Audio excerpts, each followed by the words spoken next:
Greetings to our colleagues and distinguished delegates from around the globe. Welcome to this international webinar, an update on medical child abuse, also known as Fabricated or Induced Illness or Munchausen Syndrome by Proxy. We are honored to have you join us today as we delve into this complex and often misunderstood form of child abuse, which has profound implications for the health and well-being of affected children.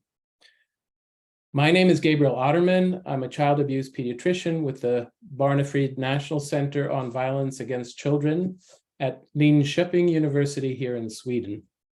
I also serve on the board of directors at ISPCAN and am a co-course director for the International Course on Child Abuse Pediatrics, or INTERCAP, with Dr. Kathy Makaroff.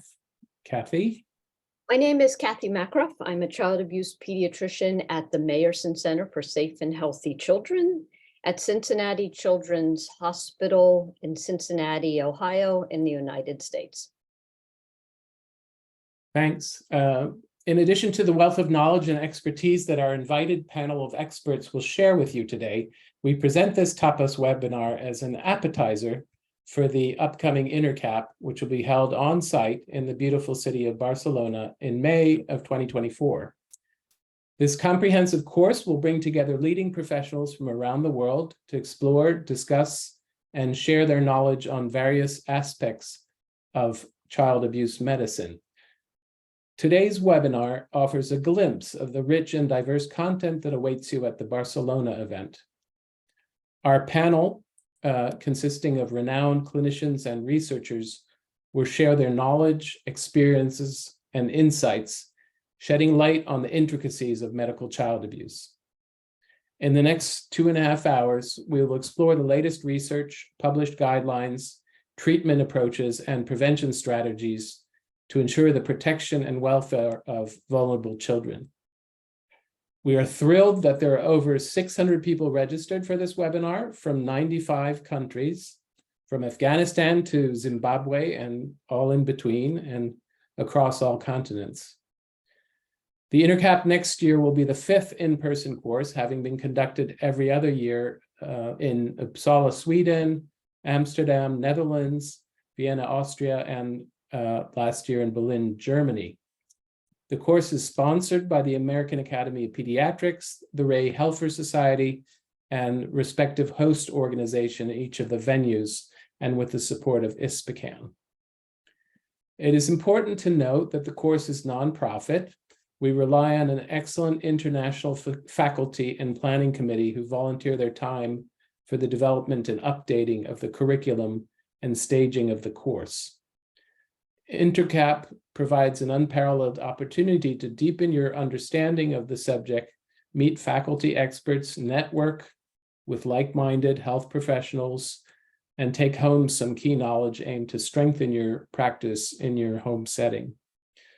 So I'm going to hand it over to Kathy, who will introduce the program today. Hello, we are so happy to have all of you join us. Just a few reminders for today. We will have one 10-minute break after our first presentation. At the end of all of the talks, we will have a 15-minute question and answer session with all of the panelists. Please type your question at any time into the Q&A tab and indicate to which presenter or presenters you are asking the question. We will try to get to as many of the questions as possible. Please reserve the chat tab for private conversations only. And if you all would, put into the chat your name, your country, your professional position, and your institution. This is a great way for all 600 of you to get to know each other. And one final note, this webinar is being recorded and will be available in some time through ISPCAN. Our first talk today is discussion and comparison of the American Professional Society on the Abuse of Children, or APSAC's professional guidelines of Munchausen by Proxy, clinical and case management guidelines of the Royal College of Pediatrics and Child Health in the UK's Perplexing Presentation, Fabricated and Induced Illness in Children. I am trying to stop my share.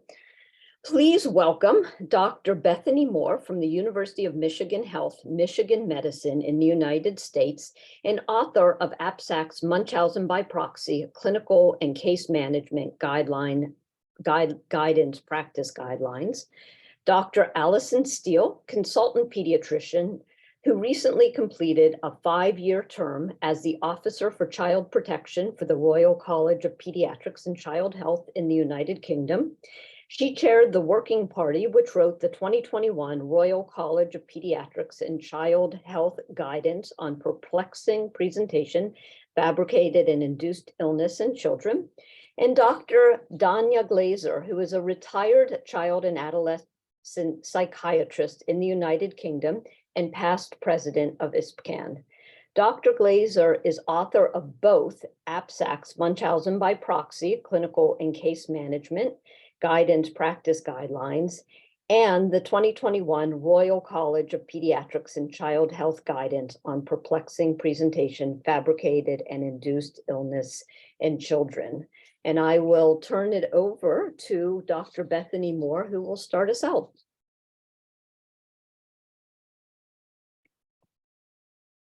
Hello, everyone. So I am going to, as Kathy said, present the information that is in the Munchausen by Proxy APSAC practice guidelines. And it might be quite obvious, but I'm going to present the information in the order in which it's presented in the guidelines. So the purpose of the APSAC Munchausen by Proxy guidelines is essentially to outline best practices related to the identification, reporting, assessment, and management of Munchausen by proxy. And there actually are two main components of these guidelines.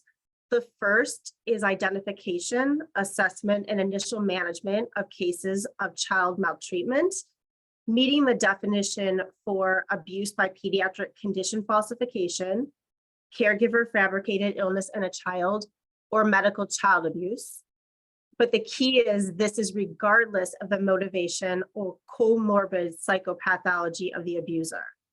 The second component actually touches on that and focuses on the psychopathology of the abuser.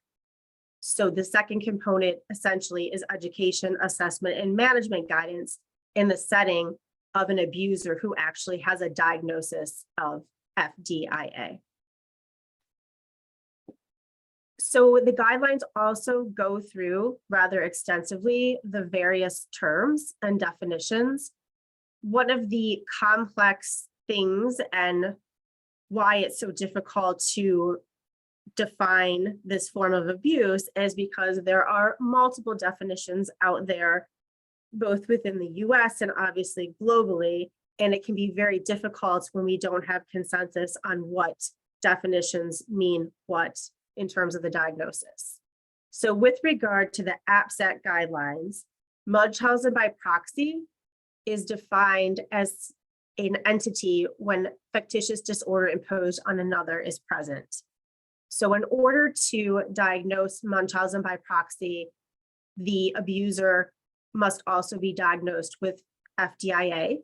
And we know that FDIA, one of the key components in making that diagnosis is that there is intentional deception on the part of the abuser.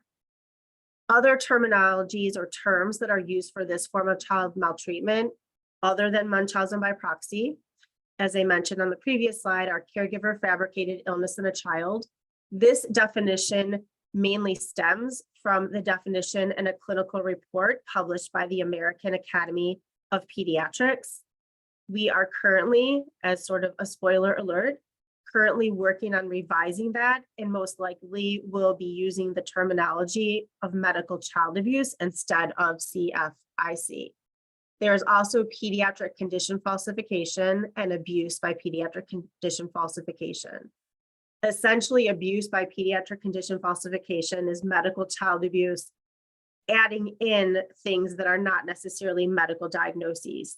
We know that perpetrators of this form of abuse may also fabricate, exaggerate history with regard to behavioral issues, learning issues, so things that are not necessarily medical diagnoses. The guidelines also go through the background of this diagnosis in terms of the epidemiology, at least as much as we know at this point, and also the various types of falsification. I'm not going to read this list in terms of the types, but the guidelines do have a very nice chart where the type of falsification is listed and then various examples are provided in that chart. The guidelines also go through the risks and potential harms or true harms that are sustained by victims of this form of abuse. Not only are there psychological harms related to being in the hospital or be considered a sick child, missing out on normal things that a child of that age and of that developmental stage would normally be doing, but there are also the harms that come about because of unnecessary procedures and surgeries that can lead to scars, can lead to children essentially having their colon removed unnecessarily based on false history or exaggerated history. Essentially, the guidelines also focus on the main etiology of this form of abuse, that the abuser's psychological needs, whether they have a diagnosis of FDIA or there's other psychological needs that are happening that don't meet the definition of FDIA, but essentially all of these abusers, their psychological needs take precedence over the needs of the child. So in terms of approaches to identification, the guidelines essentially have questions that we would want medical providers or even non-medical providers, say for instance, teachers, to ask themselves. And in terms of when this possible diagnoses, whether it's pediatric condition falsification, medical child abuse, or Munchausen by proxy, when to include this into our differential diagnosis or into our list of possible diagnoses.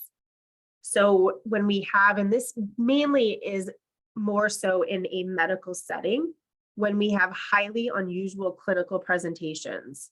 So when a child comes in and the history that is presented doesn't make sense and doesn't really fit any diagnoses that we would be able to make.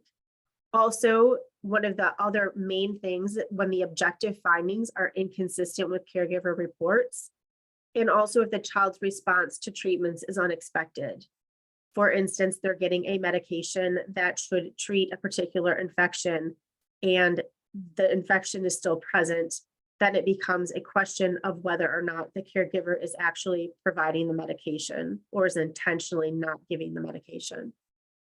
The three questions that we would want medical professionals to ask themselves so that they consider the possibility of this diagnosis is, are the history, signs, and symptoms credible? Is the child receiving unnecessary and harmful or potentially harmful medical care? And if so, who is instigating the evaluations or treatments? In terms of the role of the physician or other clinicians in the diagnostic assessment, the guidelines highlight the common points of contact and the roles of the various medical professionals or other clinicians who are very important and invaluable in identifying or at least thinking about this form of child maltreatment. Primary care providers are intentionally at the top of the list because they oftentimes are aware of all of the medical care that is being sought by the potential abuser or the abuser. Subspecialists also are common points of contact. We know that in this form of abuse, at least in the medical setting, that oftentimes institutions around the world where there are multiple subspecialists, that they are sort of a magnet where abusers will seek out treatment for various diagnoses and provide exaggerated or fabricated history. Emergency medicine providers also have to be aware of this form of abuse as many of these children have multiple emergency department visits or emergency care. And then, of course, psychiatrists, psychologists, or other mental health specialists. The guidelines also focus very much on the importance of a gatekeeper. The gatekeeper typically, in my experience, is the primary care provider or the person who is providing primary care to the child and essentially referring the child to subspecialists, keeping track of where the child has been seen and things like that. Also, focusing on the fact that motivation does not matter in making these diagnoses. And then also the guidelines focus on the warning signs of this form of child maltreatment. So in terms of the clinical approach, so the guidelines, after going through when this should be considered, after knowing that or feeling that there is definitely concern for one of these diagnoses, and that there is unnecessary medical care or there's fabrication, exaggeration of history, then the next steps are outlined. So in terms of evaluation and treatment, the guidelines go through recommendations for clinicians caring for suspected victim, highlight the importance of documentation and providing key information that will be so important later on when a record review is completed, and cannot emphasize enough in the guidelines how important details are. For example, if a child is reportedly vomiting in the hospital, very important to provide details in the documentation regarding whether this was witnessed by someone other than the caregiver. Was it something that the caregiver just provided a specimen or a sample of the vomit? Or is it something, again, where someone actually saw this? Without those details, it can be very difficult to figure out exactly what is going on and to make the diagnosis or to rule out the diagnosis. And then in terms of the record review, there is a lot of information in the guidelines with regard to how to create a table and have a chronological, essentially, summary of what has transpired in terms of the child's medical care. In doing a table, it can be very, very helpful to see patterns that are happening and to highlight discrepancies and the history that's being provided. Also, the guidelines focus on the possibility of using covert video surveillance, especially in cases of suspected induction of illness, where someone is actually physically doing something to the child or tampering with specimens. And then also a diagnostic separation. So discussing whether or not, in what situations it may be very helpful to separate the alleged perpetrator or the abuser from the victim. And then finally, after identification, so after a diagnosis of this form of child maltreatment is made, what should then be done? So the guidelines go through initially the psychiatric evaluation of the abuser and the timing of this evaluation. In many cases, it would be ideal to do the psychiatric evaluation even before this diagnosis is made, but oftentimes the courts have to be involved and there have to be some type of court proceedings before the evaluation can be completed. The guidelines also focus on mandated reporting, which include the family meeting and informing conference, and then the subsequent CPS and sometimes law enforcement investigations. And CPS, for everyone, we all don't use the same terminology. So CPS would be Children's Protective Services, child welfare, and obviously LE is law enforcement. And then the guidelines also go through the case management and treatment, talking about child protection, placement of the child, and then also consideration of reunification after the child has been away from the perpetrator of the abuse. It's very important, and the guidelines highlight the risk assessment that must be done in terms of the risk of having that child again under the care of the perpetrator. The abuser's response to the diagnosis is extremely important. And the guidelines also focus on the reunification and the likelihood of success of that and the safety of that in the setting of fictitious disorder imposed on another, which was diagnosed. Supervised visitation is also highlighted in the guidelines, and the guidelines actually give general visitation guidelines with regard to information about having the caregiver, for instance, not bring in any food for the child or be unsupervised with the child, at least at the beginning of the reunification process. The guidelines then go through child therapy, abuser therapy, and then the indicators of successful treatment of the abuser, family therapy, and then also long-term monitoring with reunification. This is clearly not something where reunification may happen over a very short period of time and then the case is closed. There oftentimes has to be, again, very long-term monitoring to ensure that the abuse is not reoccurring. Okay, Allison, I'll turn it over to you. Thank you. Hello, everybody. Hope you can hear me well.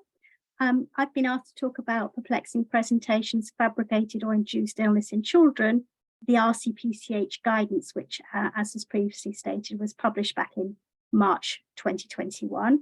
I do have limited time, so I'm only going to be able to cover some of the key features. Next slide, please.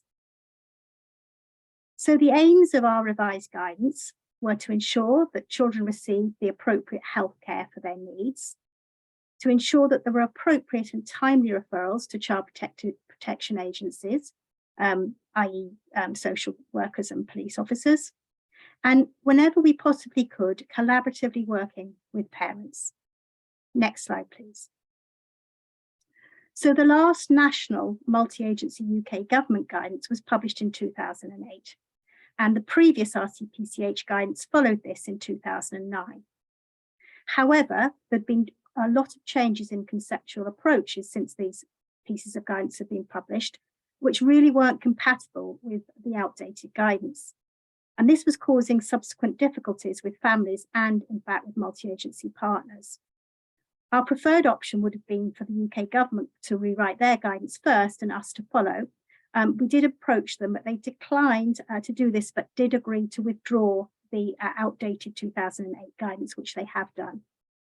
We then sat down in a working party over a 3-year period to write this guidance with literature review and widespread consultation.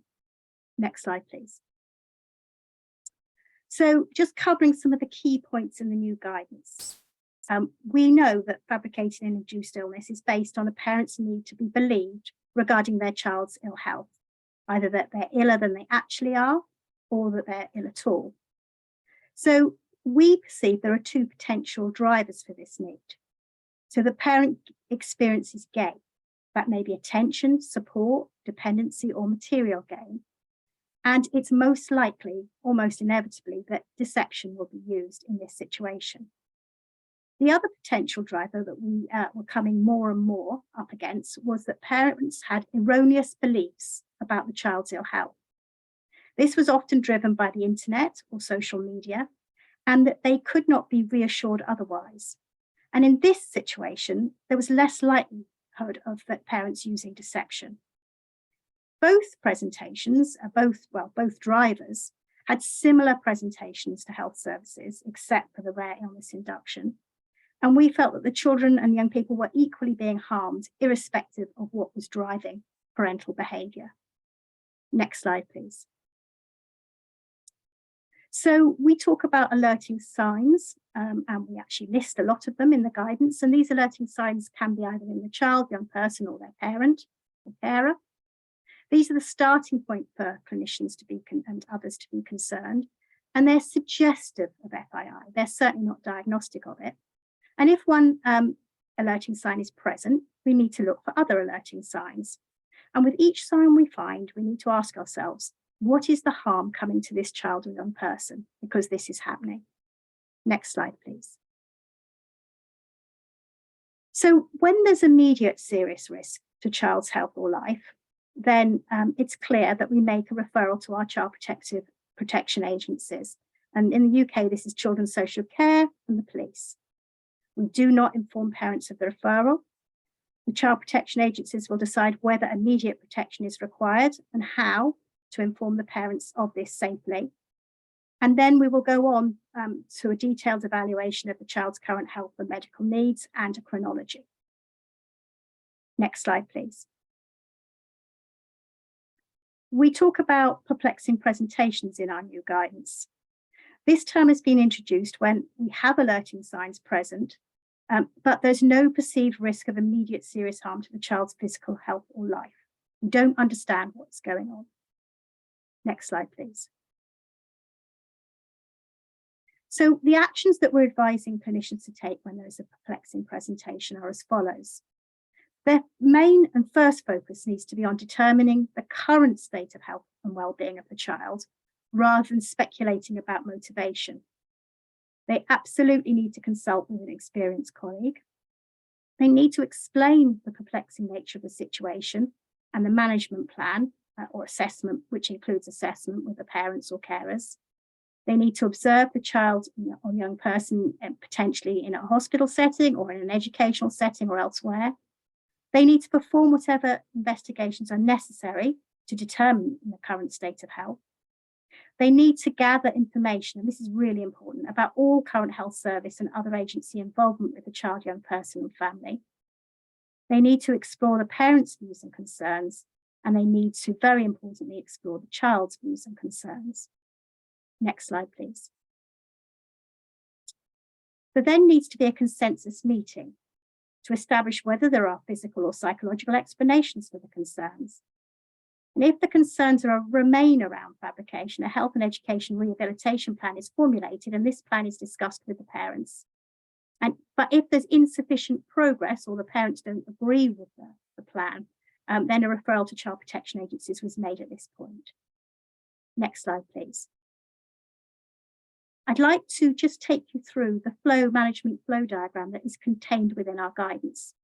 So at the top is the alerting sign. So you have something to concern you that you might be dealing with possible fabricated or induced illness.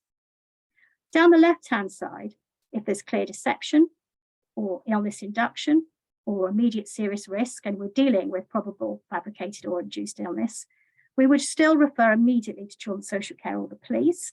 And following that referral, we would discuss with children's social care and the police, as I previously said, about how the parents were going to be informed of this referral and when it was safe to do so. We would then come over to the common pathway on the right-hand side, because we still need to do the right-hand side of this management diagram. If we go down the right-hand side, we decided that actually we're dealing with a perplexing presentation. We advise clinicians to consult with their named and potentially designated doctors. These are specialist safeguarding child abuse doctors within the United Kingdom.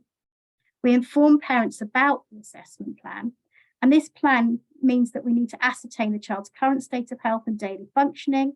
As I said, we collect all health service involvement information about that. We verify all reported diagnoses. It is amazing how many times that reported diagnoses aren't correct. We identify whether children's social care or social workers are already involved with the family. We explore parents and children's views, and we explore the siblings' health and family functioning. Can we have the next slide, please? So then we hold this consensus meeting for all professionals involved once we've done that, and that will include education and children's social care if they've already been involved with the family. And the sort of key decision pathways are as follows from this meeting.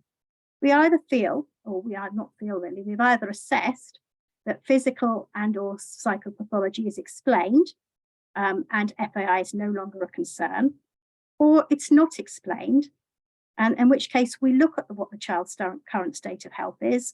We discuss what the areas of continuing uncertainties are and how we're going to try and resolve this. We consider the nature and level of harm to the child, and we offer a rehabilitation plan to parents. Now, if the parents or carers do not support the plan, we refer to children's social care on the basis of physical harm, medical neglect, or emotional harm as appropriate, and parents will be informed of this referral on why we're doing this. However, if the parents support the plan and rehabilitation is proceeding, we go on to rehabilitate with long-term monitoring. But obviously, at any point, we may need to refer to children's social care if that's necessary. Next slide, please. So a very quick few further points. The responsibility for initial and ongoing clinical management rests with the lead consultant paediatrician or child psychiatrist. Our specialist child protection doctors are responsible for chairing health consensus professionals meetings and providing support to lead consultant, but they're deliberately one step removed from the dynamics of interacting directly with parents and families. We do spend a lot of time pulling together chronologies, which do present a picture of past events.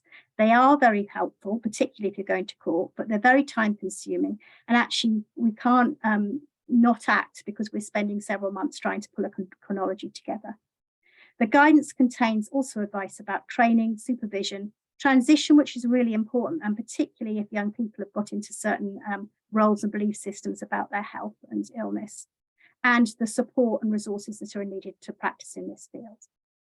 Thank you. Bethany, if you can move on the slides, my colleague Daniel Glaze is going to take over from here. Thank you. Well, thank you for listening to us. I was a co-author of both of these guidances, but more so on the Royal Code of Pediatrics and Child Health. And so I'd like to just show some comparisons and contrasts between these two guidances. So next slide, please. The commonalities are firstly that the aims of both guidances are very similar in terms of identifying this problem and helping to protect children. And the guidances complement each other in the sense that the Royal Code of Pediatrics guidance is, and I'll go on to that, is more concerned with the early recognition and the process of how to recognize this, which we would regard as potentially preventive. Whereas the APSA guidance, which is also much longer than the RCPCH guidance, also goes into greater detail about what happens after identification in terms of therapy and rehabilitation and separation and so on. Both guidances agree, and this is a very important point, that the child may well have a genuine ill health alongside Munchausen by proxy or fabricated or induced illness. Probably the majority of children have a genuine condition or have had a genuine condition, but we don't know the relative figures. Both guidances stress the importance of verifying the reports which are given by the parent, usually the mother. Both guidances stress the importance of gathering all health information from all those who are involved in the care of the child. And of course, in a country as big as the United States, with people being able to move from state to state, this becomes more difficult.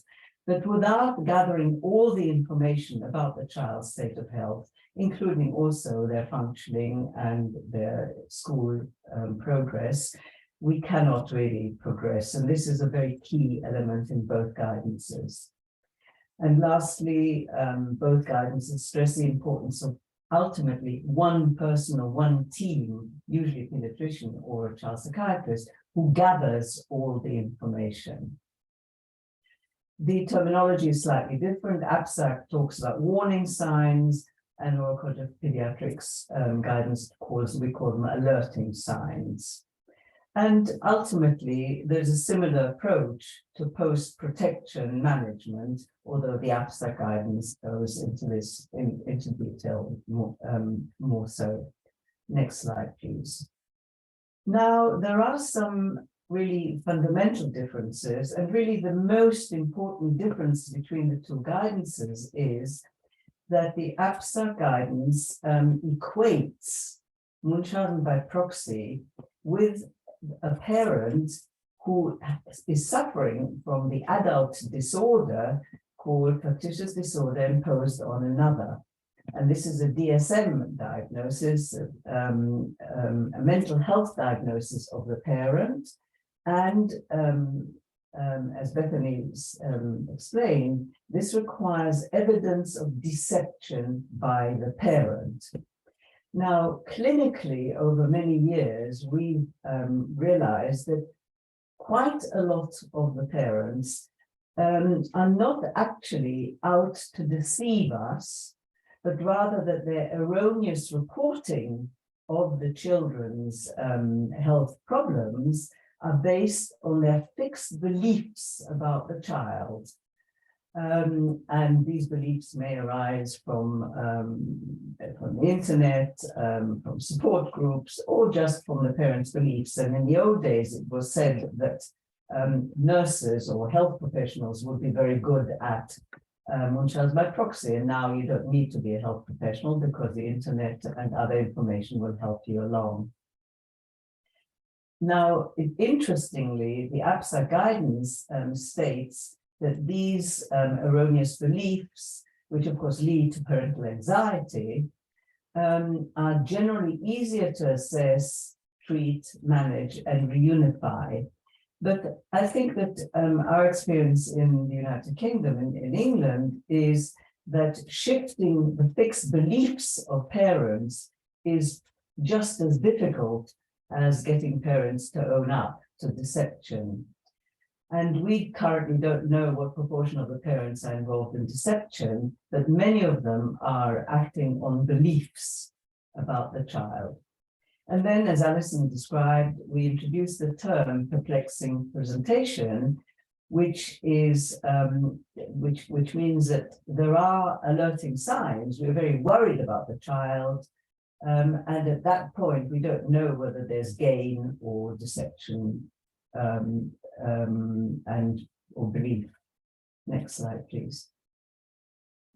And then lastly, there are some contrasts between the two, one of which is that the language is different. The APSA guidance talks about victims and abusers, whereas in the UK guidance, we refer to the child and the parent caregiver. And so in a way, we have a more possibly softer approach, although just as firm. Secondly, the APSA guidance talks about suspicious approach, warning others about possible Munchausen by proxy, whereas the approach in the RCPCH guidance is really to focus on verifying the current state of care of the child, the current state of the child's health at this point, and unless there is clear illness induction, which is actually the minority of cases, we can be open with the parents and say to them, we're not accusing them of anything, but we are saying to them, we are perplexed, we do not understand what's going on, unless we think that the parent is going to escalate action, which mostly doesn't happen. And so we're able to say to the parents, we need to investigate your child very thoroughly and see whether possibly there is a medical explanation for what you're telling us. And so that's a difference in approach. And then lastly, the APSA guidance is very heavily focused on a record review, which in a sense is a retrospective action and is very clear about how to carry out this record review or chronology. Whereas the APSA, whereas the RCPCH, the UK guidance is more concerned with the details of recognition and initial response.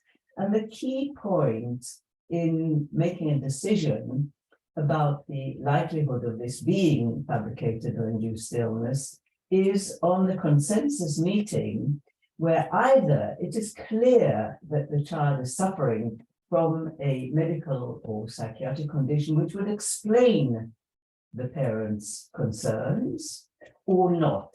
And it's really at that point that, if you like, a sort of diagnosis is made that really going on to then immediately think about how we can protect the child. And of course, there may be child protection procedures following, including court, and of course, occasionally criminal investigations and criminal charges, but those are actually in practice in the minority. Thank you.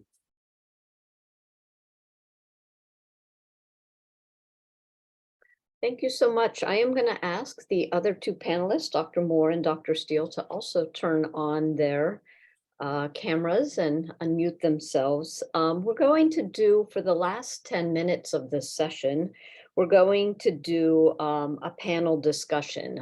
So these are some questions that this panel came up with, and also some questions from the Q&A tab. So just a reminder to all of the participants, this is the only session where we're doing questions immediately following.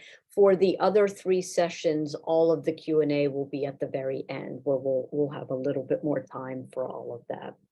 So the first question for the panel to discuss, can you draw the distinction between settings with mandatory reporting and those settings that do not? So how this affects the professionals who are seeing patients. And just to point out, and I hope I'm correct about this, the United Kingdom does not necessarily have mandated reporting, where the United States does. And these are the guidelines are from these 2 countries, and these panelists are from these 2 countries. Go ahead. I'll let. Do you want me Yeah, to start, maybe- Alison, or do you want to start? Yeah. I'll maybe quickly start. I mean, Sure. actually, Northern Ireland does technically have mandatory reporting, so it's England, Wales, and Scotland that doesn't. However, I would say in a health setting, for doctors and nurses, there's an absolute clear ethical duty to report, and disciplinary procedures would follow if one didn't report appropriately. So I personally don't feel that the mandatory reporting duty, or lack of an official mandatory reporting duty, affects this. I think that not reporting isn't about mandating to report or not. It's about other issues such as recognition, training, approach, so I think there are things that actually apply to both the UK and the USA around whether or not this is reported or not, and what the threshold for reporting is as well. I'd just like to add that we do not consider alerting signs or warning signs as worthy of reporting, whereas I suspect that in the United States, it would be felt that even the warning signs or alerting signs should be reported to Child Protective Services. And the reason why we don't follow that in the UK is that if this goes to Child Protective Services, they will come back to health and say to health, tell us, is there a genuine illness or not? And so the suggestion in the guidance in the UK guidance, in the English and Scottish guidance, is that we first of all verify the child's state of health before we report to social services, unless we think that the child needs immediate protection. So in our institution, I can't speak for all of the United States, but in our institution, although the threshold for filing a report under the child protection law essentially is if there's reasonable cause to suspect abuse and or neglect. However, in these situations, I feel that in real life, in actuality, we do consider this different than, say, physical abuse, unless, of course, there's induction of illness. Then it's clear that we're going to be filing a report just like in the UK and based on the Royal College guidelines.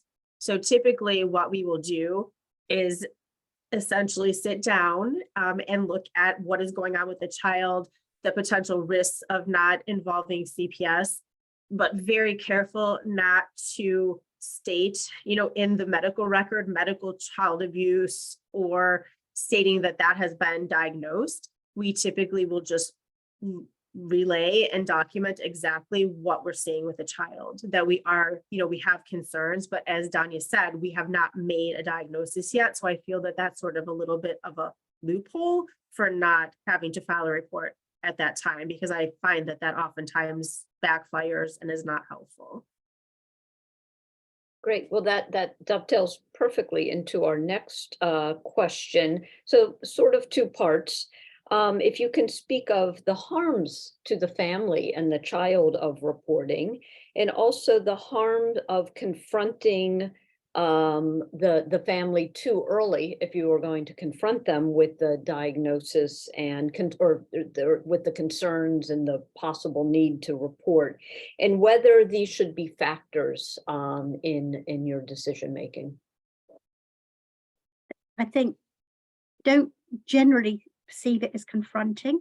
I mean, okay, I think sometimes it can be if we're talking about induction, and then that would have social workers and police officers potentially with you. I think it's much more about discussing, actually, discussing the concerns, why you're worried, what you're worried about, and what the plans are going to be. I don't know whether Daniel wants to come in on that. No. So I actually am a big proponent, and our team at the University of Michigan, a big proponent of being as open as possible with the family. We definitely, there are times when we don't want to show all of our cards initially, because that can impede obtaining additional information that can help protect the child. But I feel that oftentimes medical professionals will skirt around the issues and not ask questions that would give you so much insight into what is happening with the family. We typically will involve psychology and psychiatry as supports to the family, and they oftentimes, those subspecialists will gather invaluable information. But I would hope that all of the teams would do that and just be as transparent as possible in treating this like, at least in the beginning, any other diagnosis and information gathering type of approach. Yes, because our aim is generally to change the behaviours, not to remove the children. That's the sort of last resort. Our aim is to keep families together wherever possible, but to make things better. And you can't do that unless you've discussed with parents about what's happening, what's going on, and how things need to change. Exactly. And actually, filing a CPS report if needed or with social services is imperative in many situations, but also if that report is filed, that may just completely cut off our ability to gather information and help that family as medical professionals.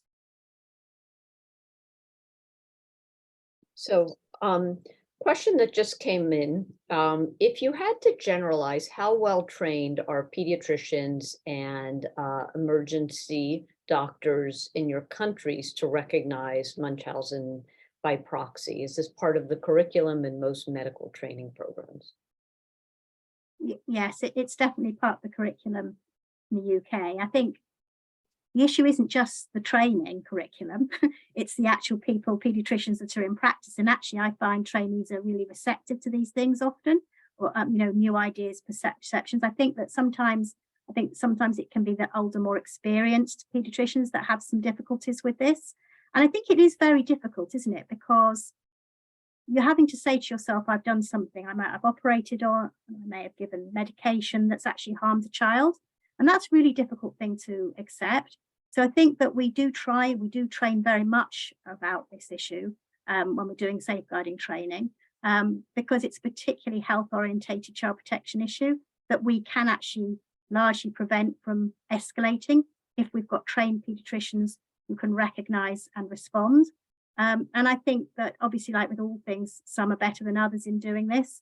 But I think also just being able to seek advice is really important. If you've got any concerns of this nature, having someone that's experienced that you can take advice from is really important. And that's the main message, I think, of the training. And then not to end on a on this sort of negative sort of point, but I think it is so important. How do you deal with the lack of consensus of professionals when you have a consensus meeting? Well, I'd like to say that in our experience, when different professionals hear each other's point of view and are aware of what other people have found and said, by and large, it is quite possible to reach consensus. And that includes private practitioners as well. And if there continues to be medical disagreement, then that has to be chaired by very senior pediatricians and sometimes specialists in the field. But the lack of consensus mostly arises because people don't know what each others have seen and done, rather than having fixed positions. I don't know, Alison, whether you'd agree with that. Absolutely. I think if you can get, even if it's a remote room, if you can get everybody together to discuss it, mostly it's because they haven't heard what's happened at school, what's happened previously. So mostly the lack of consensus is around that. I mean, obviously there are some situations where you may get some, what I would coin maverick practice, which it is actually quite difficult to contain. But because it's the specialist pediatricians who have a certain authority within our organizations, then actually we have got ways of dealing with that in terms of the sort of management structures within our hospitals, etc., and actually our general medical council if necessary. But it may be that in the management plan, you're going to have to come up with some solution about how you're going to do this, whether you're going to ask somebody, a third party to come in, etc. So there are ways of dealing with it. It mostly isn't an issue, actually. If you have a consensus meeting or two, you might have to have more than one consensus meeting. Someone may need to be convinced. And actually, it's about bringing the majority of people along with you, because if you go to court and you have a highly eminent pediatrician who's prepared to go to court and say that, you know, the safeguarding people are speaking nonsense, it's very, very difficult to progress it. I know we're running out of time. I couldn't agree more with what Dania and Alison said.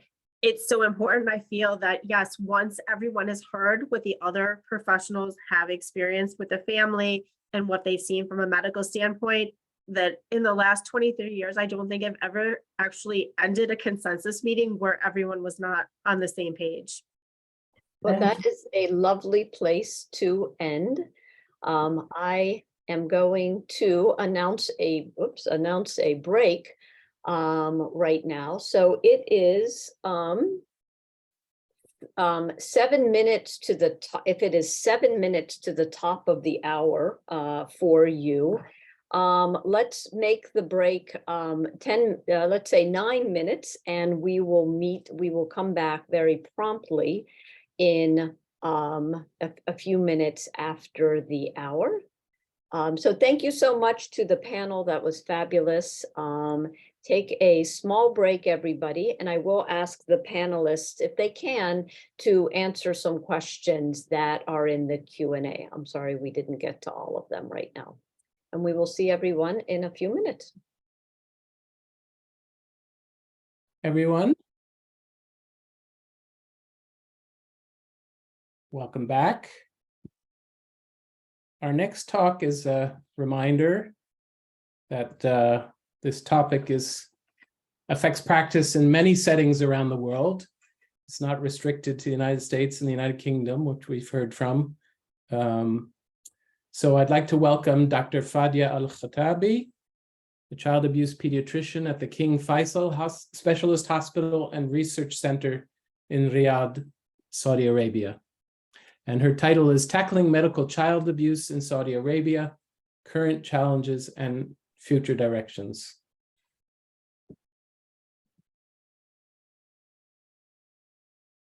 Thank you, Dr. Gabby, for the invitation and for the introduction, and thanks for Intercap and SPCAM for the invitation.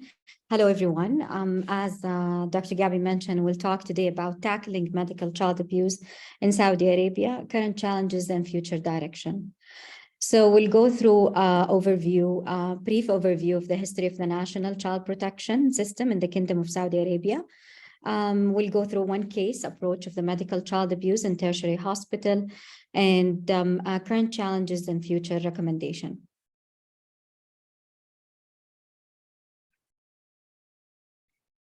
So the history of child protection in Saudi since the 90s started, it was mentioned in the literature, and in 2002 when the WHO raised the child abuse as a global crisis. Since that time, there's a lot of national movement in Saudi regarding child protection. And in November 2014, the child protection law was released. And since that time, all of us and the healthcare provider and the hospital were obligated and mandatory to report. We're reporting to the Family Protection Center, which is equal to the child welfare. They belong to Ministry of Social Affairs, and we have also a center of reporting all the cases, and they're reporting to the Family Protection Center. We have a tele-free number, hotline 1919. We're communicating to the Family Protection Center through that line. There are distributed number of hospital-based child protection team around all the 13 provinces in Saudi since the law was released. And until now, we have more than 65 teams among the kingdom. The team is formed from a child pediatrician, and psychologist and social worker. I will talk also about the place where I work in Faisal Specialist Hospital. So since 1990, Child Advocacy Committee was established in the hospital. There was a representative from each department, from pediatric department, social worker, inpatient and outpatient nursing, psychologist and psychiatrist, pediatric emergency department, and radiology and ethic committee and patient relations and safety and security. King Faisal Hospital, just for the people that are not aware, it's one of the leading hospital, a tertiary hospital in the Middle East. The main core, we have a cardiac center, transplant, hematology, oncology, neuroscience, and genetic and rare disorder. We're formulating last 6 years also a child abuse team, physician and a social worker. They're on call 24/7, respond to all consultation, inpatient and outpatient. And happily we'll launch also the department soon to serve our population at our hospital. If we're going to go through overview, the medical child abuse in the kingdom. So as I mentioned, since the 1990, the first case reported was about medical child abuse. It was at King Faisal and by Dr. Migran, followed in 1993 by Dr. Al-Jum'a, also a case of Munchausen by proxy, and then by Dr. Qattan in 1994, a case series of child abuse cases. 4 of them, it was Munchausen by proxy in that paper. And Dr. Fatma Al-Haider, she's a child psychiatrist.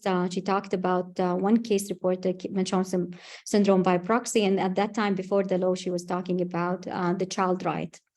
So since 1919 until today, what we have in the literature from our country, it's mainly a scattered of case reported in a couple of tertiary hospitals.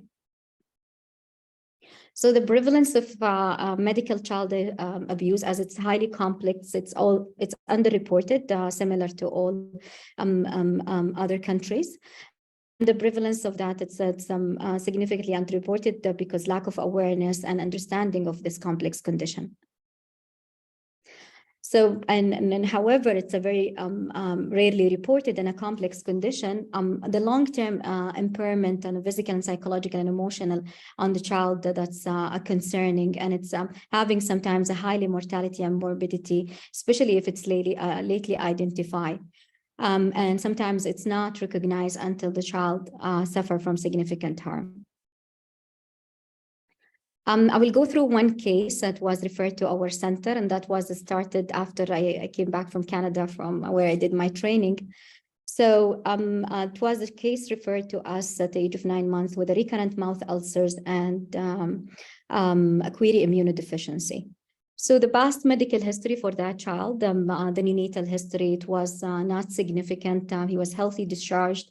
with the mother, no ICU admission. He was diagnosed with enzyme deficiency, started on folic acid at the age of 2 months. And since the age of 6 months until 9 months, he started to have multiple infection, recurrent infection, gastroenteritis, pneumonia. He required multiple antibiotic and an inhaler for his hyperactive airway disease. And he had a multiple ER visit and admission in the local town. At the age of 9 months, he had had poor weight gain and recurrent mouth ulcers with difficulty in feeding and dysphagia. The only positive family history at that time, 2 of his sisters, they died. One of them died at the age of 18 months, and another one, she died at the age of 3 years with a similar presentation, recurrent infection and mouth ulcers and dysphagia. There is a positive history of consanguinity, and in the area they preferred from, there is a lot of consanguinity and primary immunodeficiency disease and syndrome was that area. So when they presented to our hospital, they presented the child, he was febrile, he had active bleeding, ulcers, and cough.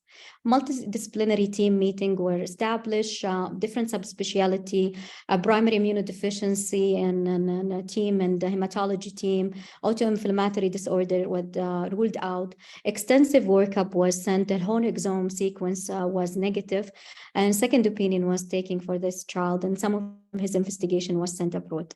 But all it was came unremarkable. At the age of 2 months, the ulcers, it's increased and it caused retropharyngeal swelling and edema. Imaging was done. One of the differential at that time infected hemangioma, but it was very difficult because the area was very edematous. So he was covered with a broad spectrum antibiotic, and due to the extensive bleeding at that time, he required a tube to his trach and also tube to his stomach for feeding and for breathing. He discharged for a couple of days, readmitted back with the new ulcers and bleeding. So laryngoscope was done, and ENT consultant that was different than the previous consultant. He raised a suspicion of inflicted injury, and he said that the similarity of the injury he found it's similar to the adult they're having a self-inflicted injury. So Munchausen by proxy syndrome or medical child abuse was put in at the table at that time. Extensive review for his medical chart and for both sibling, his sister, they died, and there is no autopsy for the 2 children, they died. And we collected all the records from the local town. Mother, she was assessed by mental health, but no disclosure at that time. And the family protection team from the ministry, we involved them, we consult them, and scan team, they're involved at that time. Father, he was very cooperative. He thought his wife, she was overwhelmed at that time, and because the two children she lost, and also her child, he's sick also. This photo is demonstrated mouth ulcers in the right buccal area. There was no post infection process, and a child at that time he had a trach. So the red flags at that time in this case, the clinical findings, that was mentioned by the ENT consultant. The mother behavioral, she was insistent hospitalization, refused discharge, and his symptoms getting worse. So anytime we mention his possibility of discharge. The sibling illness and death, and failure also to respond to the treatment and the extensive workup at a tertiary hospital, and it all came negative. So the separation was done with the cooperative of the father, psychologist, and social worker in our team. Mother, she didn't take it lightly, and also the staff, the medical staff. As the mother, she developed at that time strong relationship with the nurses and healthcare provider, and no one had a suspicion like she can harm the child. We don't have a video surveillance in our hospital, and it was raised before, so that's why we went to the separation. And that's for many reasons. We're lacking trained people, and also most of the caregiver, they're covered with hijab. So a female trained person need to review the video. So the separation, it worked. And after 3 weeks, when the child was admitted, he didn't have any new ulcers, no bleeding around the tracheostomy or from the mouth. And he stayed the 5 months with us. He didn't develop any infection, no new ulcers. We managed to remove the trach and a G-tube later on, and he never complained of dysphagia. After that, the mom, she was admitted to psychiatric facility. Legal and law enforcement were being involved. The child, he came regularly to the scan clinic with the father and sister. And after 5 years from his admission, he was discharged from our medical services after mental health assessment for the child. And he was developing and thriving well with good performance and normal growth. And all the challenges we faced at that time, it raised our attention about current challenges in the medical child abuse, especially we worked in a tertiary hospital and we're receiving a lot of complex cases. So nationally, I think one of the major things, it's lacking of awareness about medical child abuse, and it's relatively uncommon. And lack of research and national study guide us to develop, to know the prevalence and characteristic and the risk factor, and to develop effective prevention and intervention. And also lacking of training and education and the healthcare professional, and limited resources, time and funding, and expert specialized. So our recommendation, working parallel with Saudi Commission for Health Specialties, educate and training all the healthcare professions, including doctors, nursing, social worker, and psychologist, and working in the field, and raising an awareness among medical child abuse, among medical healthcare professionals, and in the college and in the medical school. A standardized protocol and guideline, and our reference is the Saudi Health Council, to develop a standardized protocol and guideline, identify and diagnose and manage the cases of medical child abuse in Saudi Arabia. Collaboration, there's many sectors that involve in child abuse cases, human rights, law enforcement, Ministry of Health, Ministry of Social Affairs, and Protection Center under the Ministry, and health professional.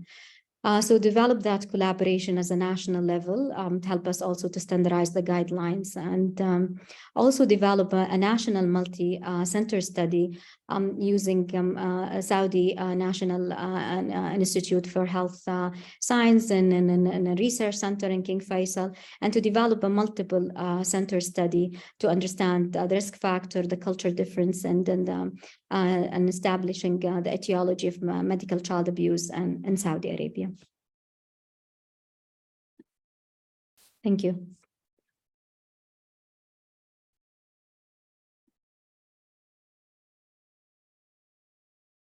Excellent, Fadia.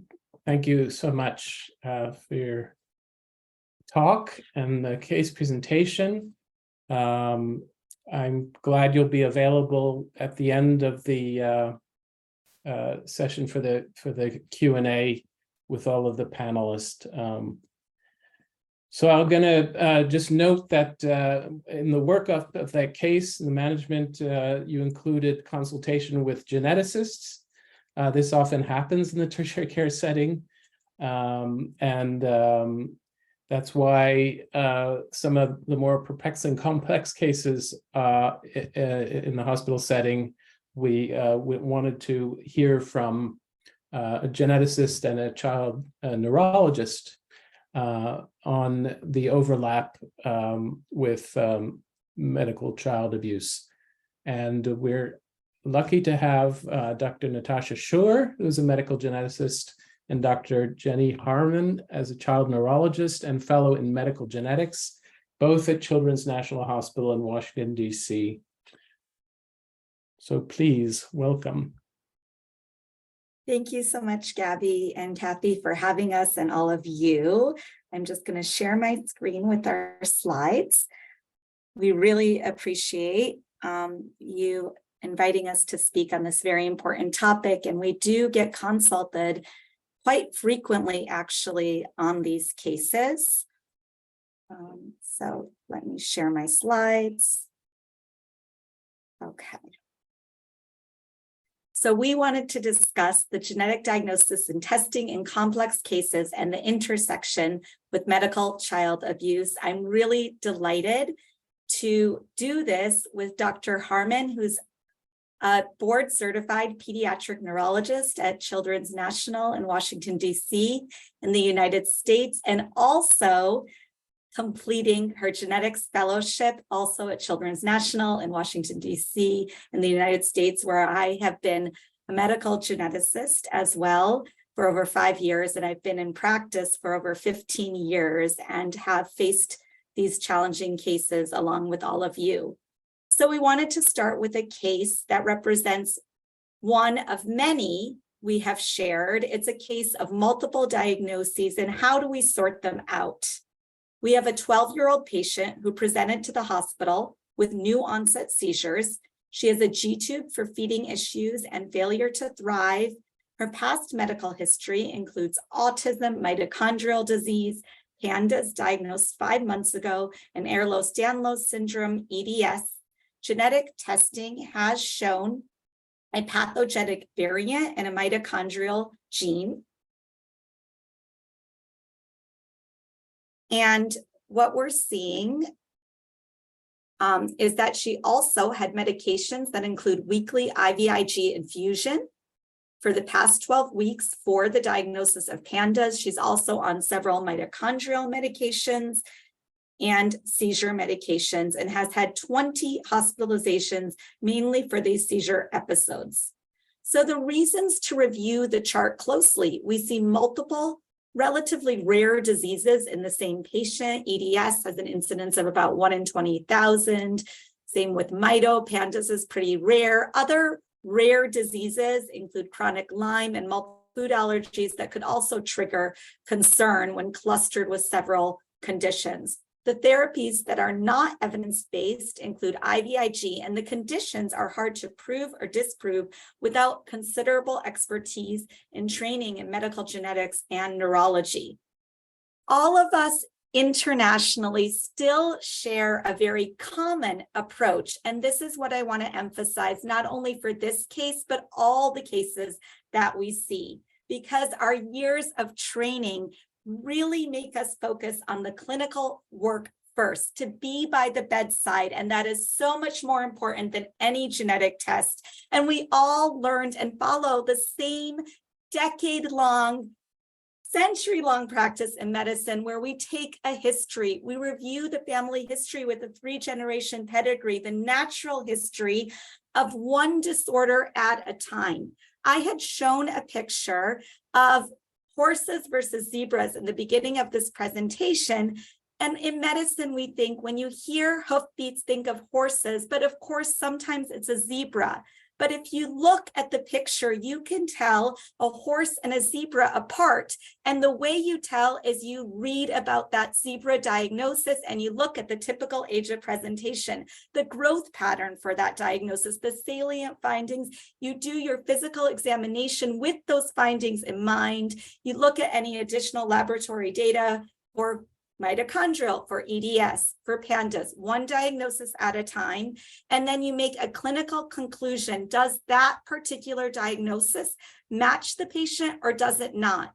If the diagnosis does not meet the clinical criteria at all, perhaps it is time to ask ourselves, is genetic testing indicated in the first place? And if it is not indicated, we might want to stop there. Otherwise, when the test comes back, we face variant classification. In 5 to 10% of cases, there are variants of unknown significance. We have to make sure our inheritance pattern matches the disease, that there are the correct amounts of variants to explain the condition. For example, an autosomal recessive gene should have 2 variants on 2 separate alleles and interpret the testing. And in those cases, in 99.99%, the summary of our clinical conclusions and genetic testing can rule in and out genetic disorders in most cases, often without the need for genetic testing. I'm not going to go through all of the examples of pediatric genetic testing that are increasingly available throughout the world, but what I do want to say is that it's very important, if we do decide that genetic testing is indicated, to make sure that we are consistent in what category of genetic testing is indicated. So for example, a child with Down syndrome would have a chromosomal analysis. For Ehlers-Danlos syndrome, EDS, there are 13 different types, but the most common type does not have a single gene test that's truly helpful.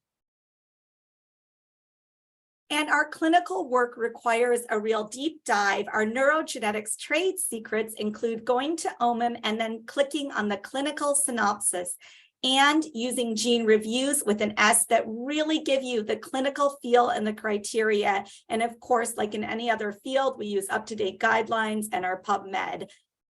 And then we go into the diagnosis. And now I'm going to turn it over to Dr. Harmon to discuss one at a time the mitochondrial diagnosis.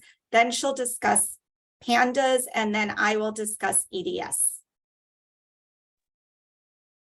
So our goal here is to explore some disorders that are commonly used in cases of medical child abuse, because they have a reputation for being kind of nebulous diagnoses that can have vague symptoms.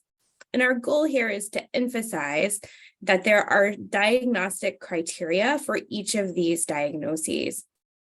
So I wanted to start with mitochondrial disorders. And here we have what's considered our traditional mitochondrial disorder pedigree. So this is inheritance of mitochondrial DNA, which is solely maternally inherited. And with this type of inheritance pattern, you can see that every child of an affected mother has the gene variant and has symptoms. And every child of an affected male is asymptomatic because they do not inherit those DNA. Next slide. However, this is actually the most common mitochondrial disorder pedigree. This is an autosomal recessive pedigree. And this is because the majority of mitochondrial proteins are actually encoded by the nuclear DNA. So this recessive pedigree is more commonly what we see for mitochondrial disorders. Next slide. So when we start to think about what patients should be worked up for mitochondrial disorders, this is a common question we get from families. And although, as you can see here, the clinical features of mitochondrial disorders can encompass almost any organ system of the body and are most likely to impact high energy requiring systems like the heart, the brain, the muscle, and the eye, there are what I consider highly suggestive features, supportive features, and common nonspecific symptoms. In the highly suggestive features, I include retinopathy, external ophthalmoplegia, optic neuropathy, sensory neural hearing loss, epilepsia partialis continua, which is a status epilepticus of a focal seizure without impaired awareness, which is very, very highly suggestive of mitochondrial disorders, myoclonic seizures, and strokes in a non-vascular territory. Anytime I have one of these highly suggestive features, I more strongly consider whether there is a mitochondrial disorder causing the patient's presentation. I then have many supportive features, which can be seen in mitochondrial disorders, but can also be seen in many other neurodevelopmental disorders or multi-system disorders.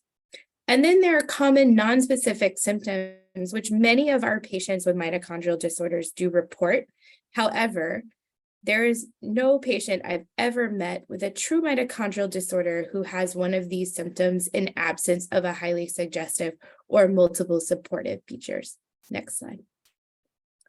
So just a brief review of mitochondrial biology. The mitochondria are the powerhouse or the energy producing organelle of the cell. They contain the electron transport chain, which is responsible ultimately for the generation of energy through ATP.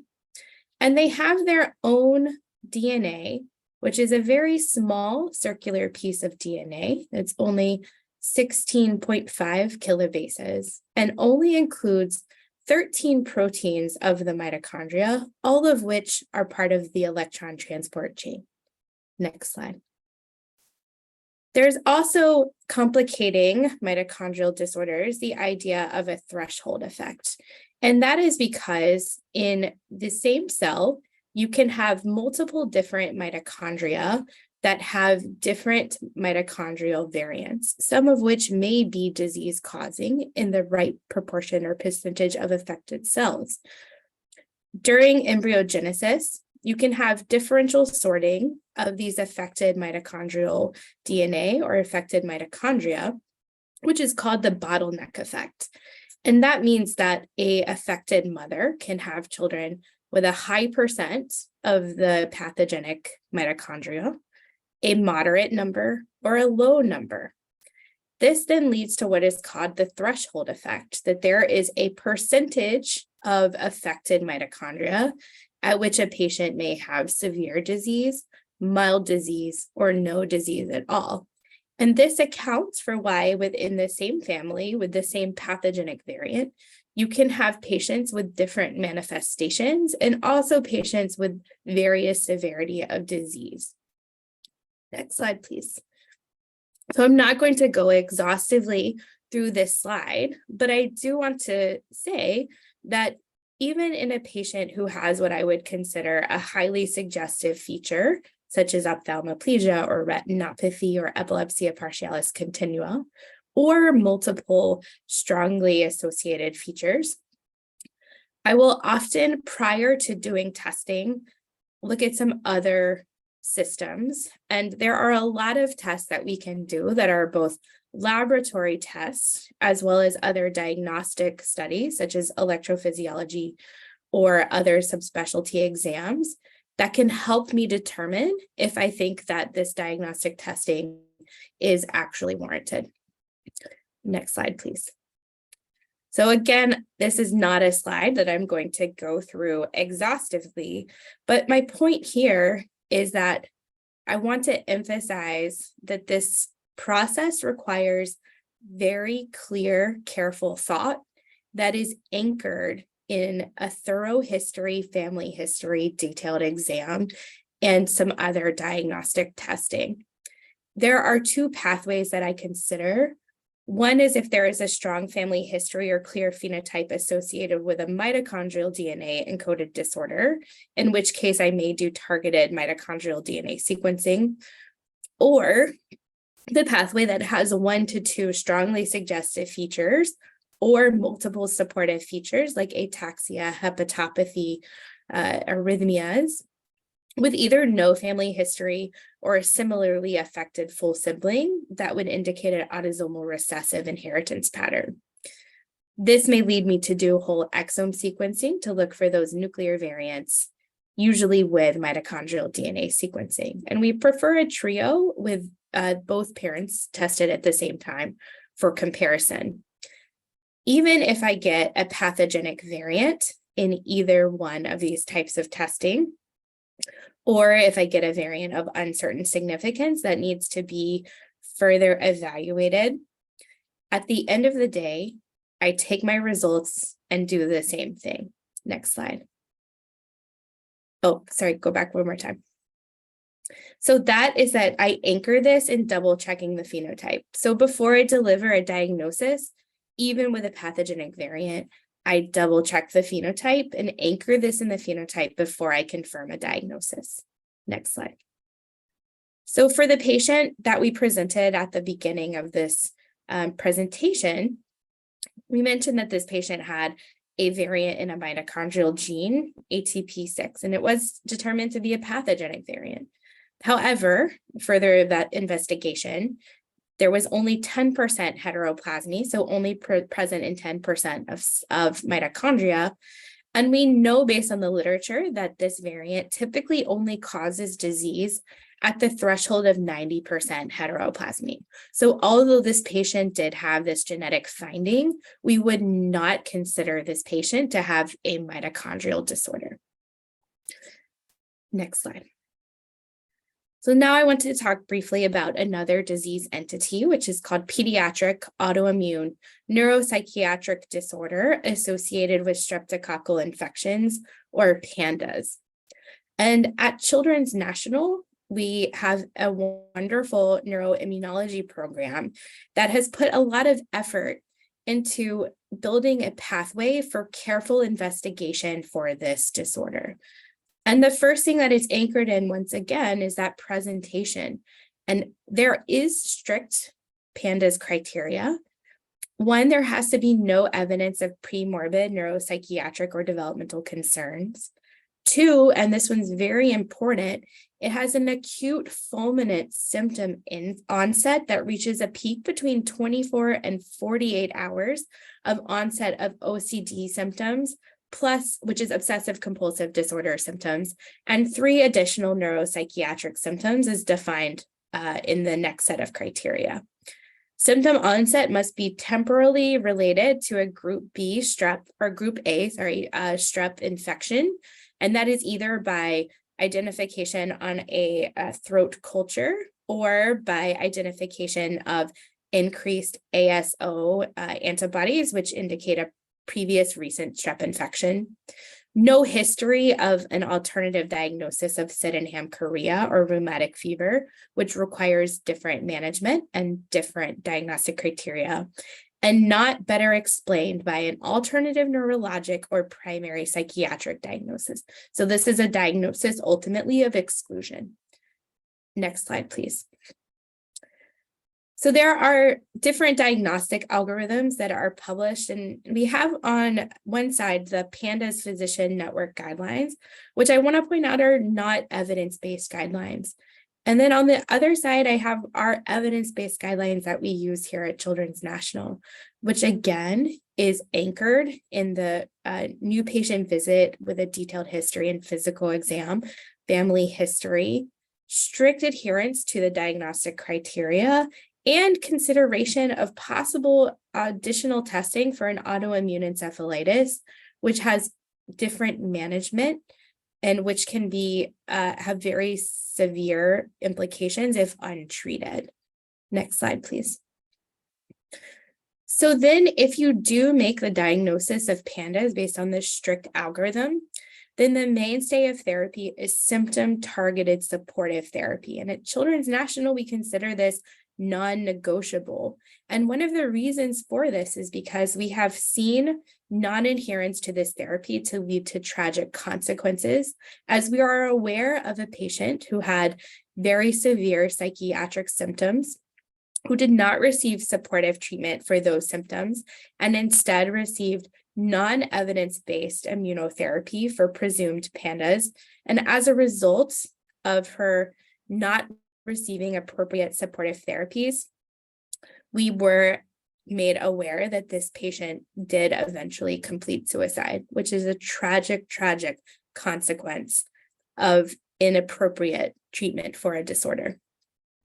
So these therapies can involve neurology for movement disorders, psychiatry for the psychiatric symptoms, and other subspecialty management of specific symptoms. We do not recommend steroids, IVIG, or rituximab, or any other immunomodulatory therapies. And we base this on the fact that none of these therapies are evidence-based. And in fact, the IVIG trial at our National Institutes of Health in the United States failed to show superiority of this therapy compared to placebo. For some of the questions or other treatments that are commonly used for PANDAS, such as prolonged antibiotic prophylaxis or routine tonsillectomy, we refer patients to the appropriate specialty to determine if those are appropriate therapies. So thinking about this patient at the beginning, she would not meet the diagnostic criteria for PANDAS because she did have a comorbid or premorbid diagnosis of autism. And also, even if she did meet the criteria for PANDAS, this patient that we discussed at the beginning of this was receiving IVIG therapy, which we know is not an evidence-based therapy.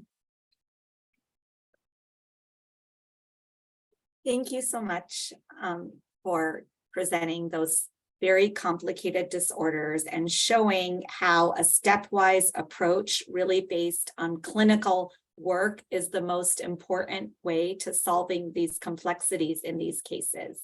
Likewise, with this diagnosis of EDS that we often see, it's really important to go back to the criteria. There are 3 criteria, and in this patient, the first step would be to look at criteria number 1. This is criteria where we're looking at hyperflexibility with a Baton score. Now, please keep in mind that 15 to 30% of the general population is flexible, and that is why we have so many wonderful gymnasts and dancers who did not have many of them do not have major medical problems. And so we don't want to think of flexibility instead of as a talent in some cases as a disease. But the first criteria, we do Baton scores on patients over the age of 8. Geneticists do not tend to do Baton scores on babies, which are all very flexible, because we do not believe that having a diagnosis of the more common benign hypermobility or classic EDS in babies changes their medical management. There are also myths that these disorders can cause fractures in babies. They do not. They don't cause unusual bleeding in babies either. But in terms of this patient who was older, certainly we can do the Baton score as pictured. 5 or more is considered significant, and 6 or more in pubertal children. But the criteria number 2 is as important or more than that Baton score, because we're really looking for systemic findings that suggest a need for intervention or treatment, such as unexplained scarring. People used to call it cigarette paper scarring. I don't smoke, so I'm not sure, but just really crinkly scars. These papules of the heel called pyogenic papules that look like little bumps on the heel. Sometimes we'll see dental crowding, and we'll see joint dislocations and subluxations, easy joint dislocations, and those types of symptoms are what we commonly treat with physical therapy. Sometimes we'll tell people to get special mattresses. Sometimes kinesic taping will help. So often the treatment is really supportive. There's no medicine or cure for these systemic issues, but it is important for patients who are suffering from joint dislocations and pain to get proper physical therapy and interventions like that. And of course, there's exclusion criteria, so we don't want to misdiagnose EDS. In this particular patient, in reviewing all of her diagnoses and diving into her chart, like Dr. Harmon had mentioned, she possibly had autism and delays when younger. It's hard to tell how many years later, how many of her problems were acquired over the years or truly present than she was born with or developed. Feeding studies did not reveal reason for restriction. All EEGs were normal. We discussed that she did not meet mitochondrial disease criteria, and the unindicated genetic testing also did not support a diagnosis of mitochondrial disease. She did not meet EDS criteria.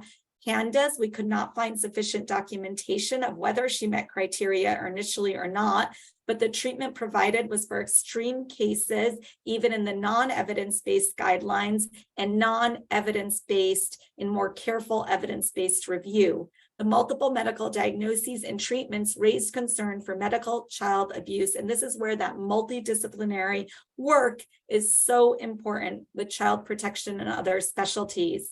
It's important in thinking about her case and that mitochondrial variant to remember that in all cases of genetic testing, not all variants are created equal, and it's very important to use standard guidelines for interpretation of sequence variants, joint consensus statements, whether here or internationally, to think about whether those variants are more likely benign, uncertain, or truly pathogenic, and do match the symptoms clinically presenting. Different labs have different databases for variant classification. There's different levels of expertise of laboratory directors. There's different levels of communication between the clinician and lab director.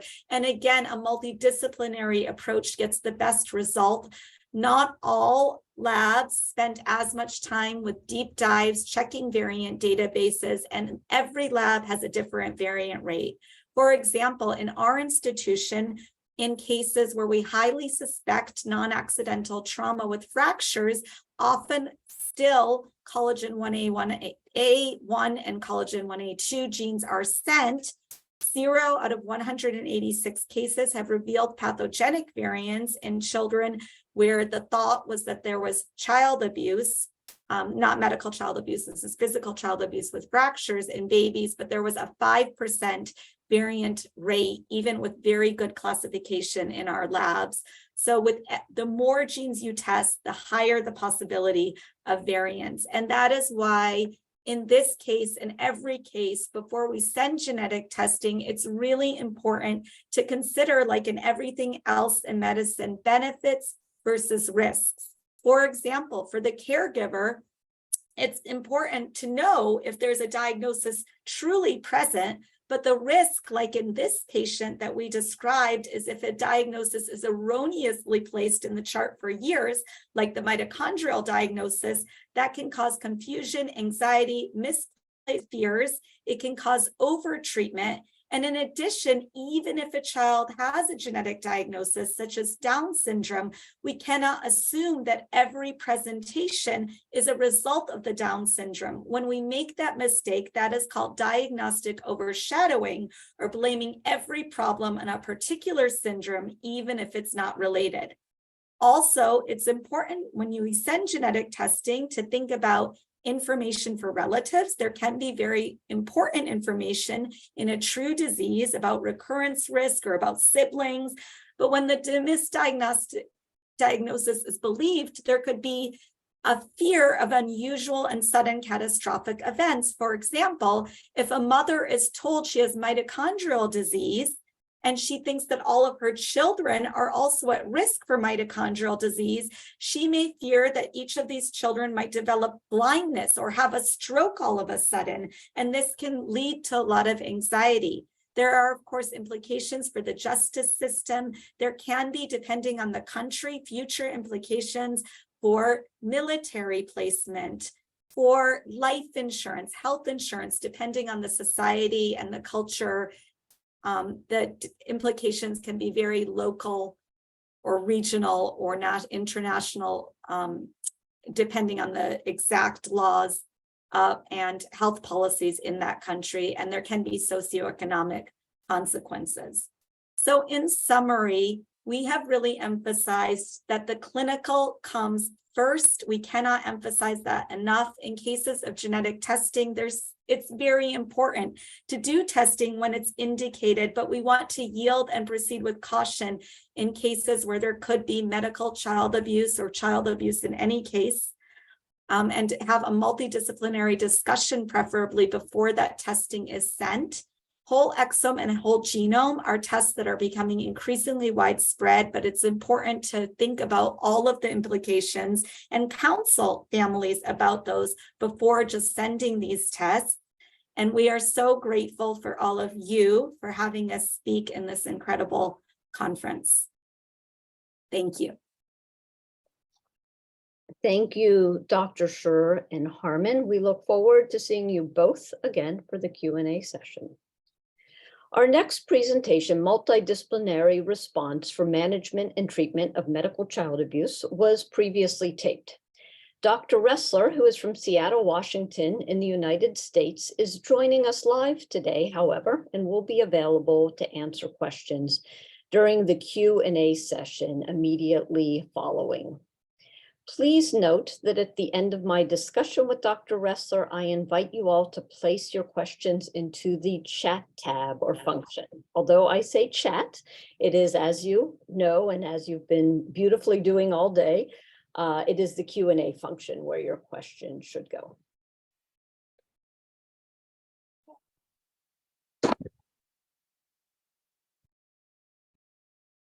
Hello, I am so thrilled to be here with Dr. Tom Ressler, Professor Emeritus at the University of Washington Medical School in the Division of Child Psychiatry. Prior, Dr. Ressler was on the faculty of Brown University for 17 years, where he founded and directed the Hasbro Partial Hospital Program. This program provides intense family-based treatment for children with complex medical and psychiatric conditions. Dr. Ressler is also co-author with Dr. Carol Jenny of the book Medical Child Abuse Beyond Munchausen Syndrome by Proxy. So Dr. Ressler, hello, thank you again. How would you like to begin this discussion? Well, I can begin by thanking you for inviting me. This is really a great opportunity. I'm realizing that we're taping this, and other people have spoken before this tape gets played at the meeting. And I'm a little conscious about maybe repeating things that other people have said. People might want to give me a little bit of leeway if I say things that have already been said. But I like to begin these kinds of talks by giving a definition of medical child abuse. It's a child receiving unnecessary and harmful or potentially harmful medical care at the instigation of a caretaker. And it's a bad thing that happens in the life of a child. This is a point I like to make to keep everybody kind of aware that what we're dealing with is child maltreatment. We have physical abuse, sexual abuse, emotional abuse, and medical abuse.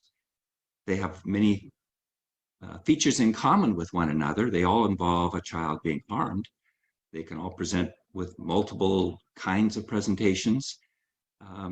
They're different in specific ways. Medical child abuse is specifically identified by the medical community being involved in the harm that's caused.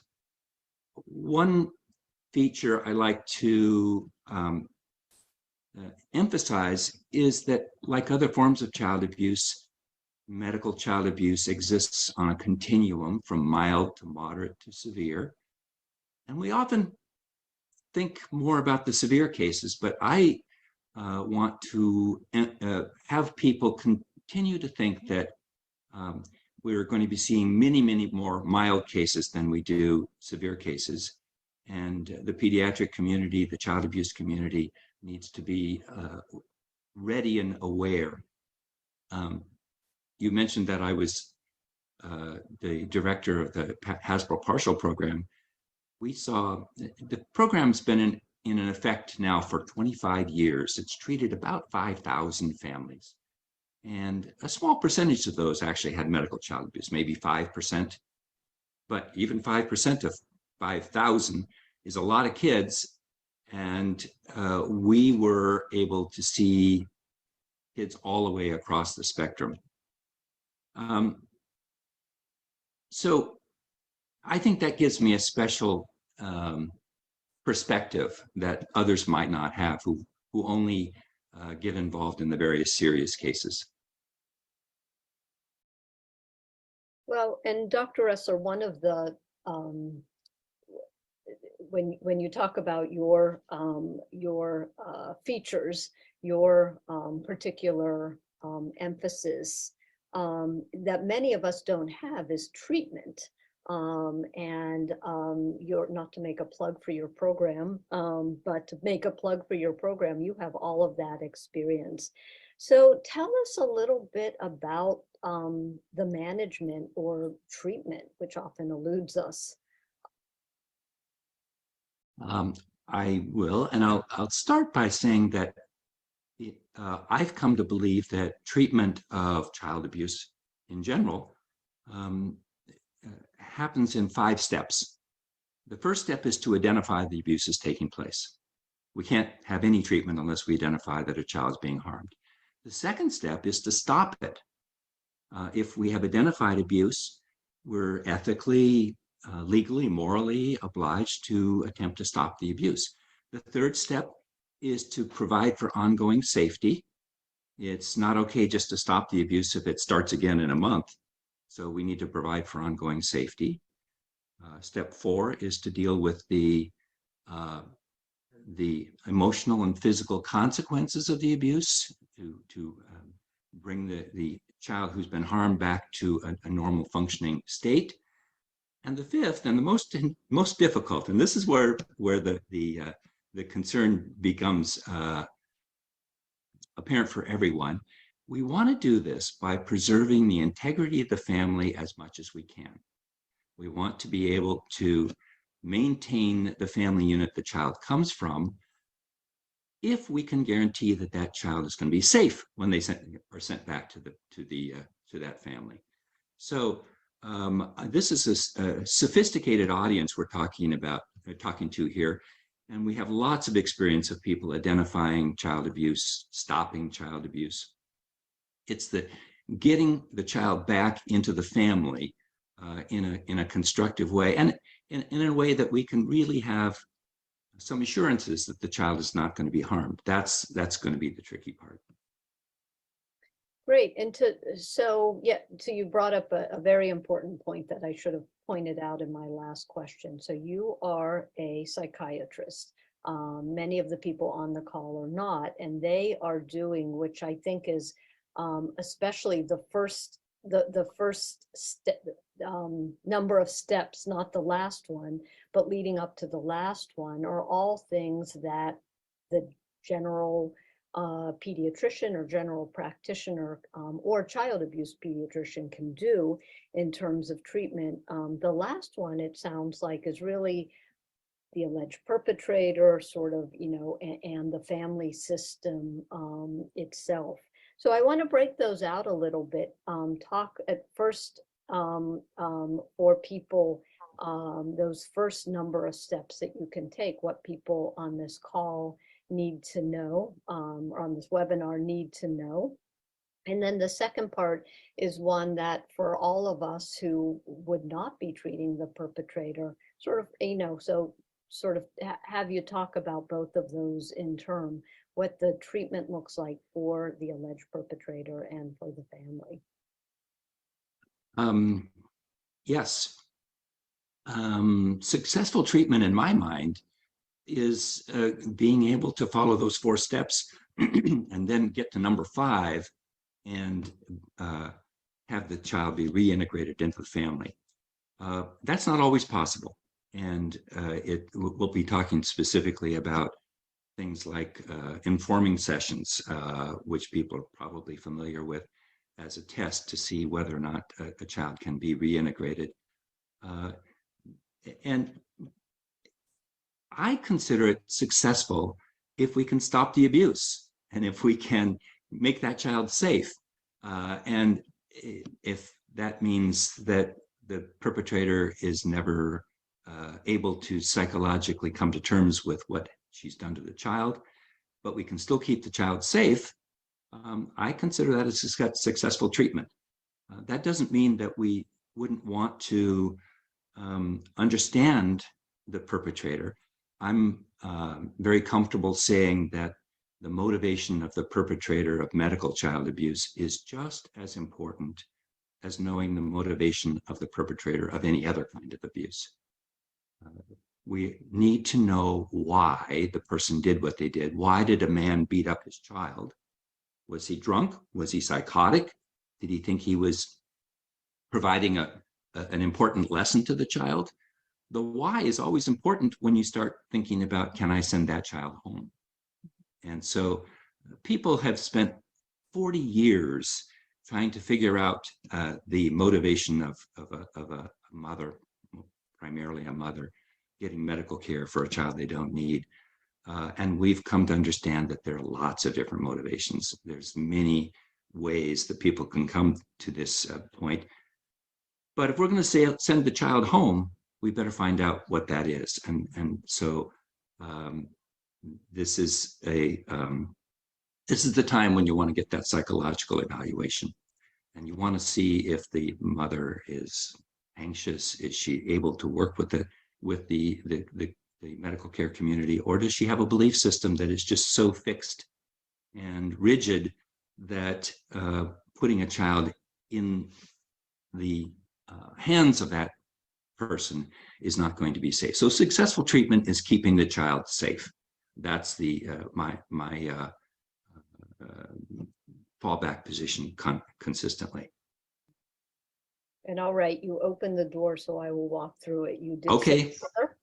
And people, so I don't think that we've heard yet today on this webinar much about the perpetrator. And again, through your unique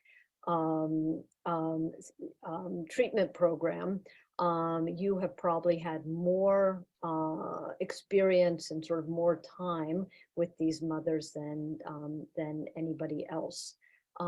So let's talk a bit about, before we talk about, even more about treatment, about the perpetrator, characteristics of the perpetrator, and just your experience. My experience is that there are as many different reasons for people doing what they do as there are situations. Remember, if we have mild, moderate, and severe cases along a continuum, we're going to find people who are misusing the medical care system in lots of different ways and for lots of different reasons. And it's just important to find out where they are. In our treatment program, we emphasize that we have to start where the family is. We have to find out, we have to immerse ourselves in the family's reality and find out what they're thinking, how they got to that way of thinking, before we can introduce new ways of thinking.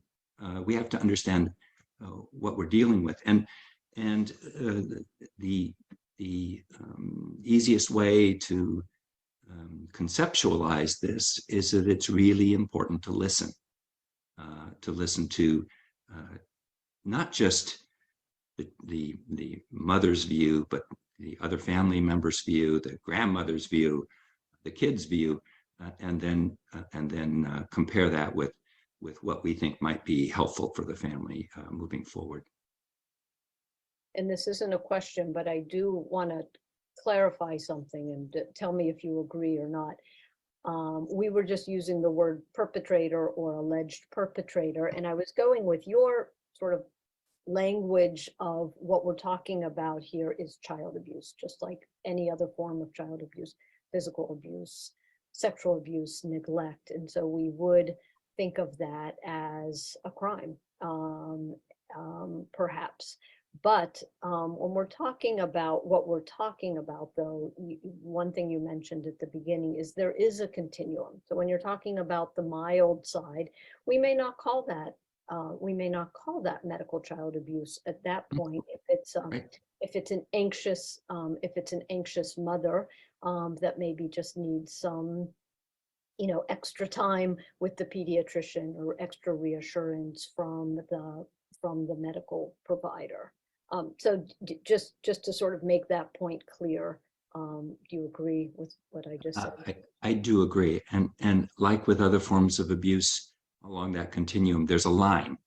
And when you cross the line, and the line differs, it differs in different cultures at different times. There are still cultures around the world where hitting a child with a stick is perfectly normal child rearing behavior. It doesn't cross the line in that culture, but in our culture, in America, that would cross the line. Where's the line when somebody is using the medical care system to get harmful medical care? It's kind of, you know it when you get there, and it's not a decision that doctors can necessarily make without bringing in. And here's where we start talking about the team. Here's where we start talking about having help, getting help. Many of people in this audience have been parts of multidisciplinary teams, and you know the power of having multiple points of view. But in particular, it's saying, when is enough enough? When have we crossed the line?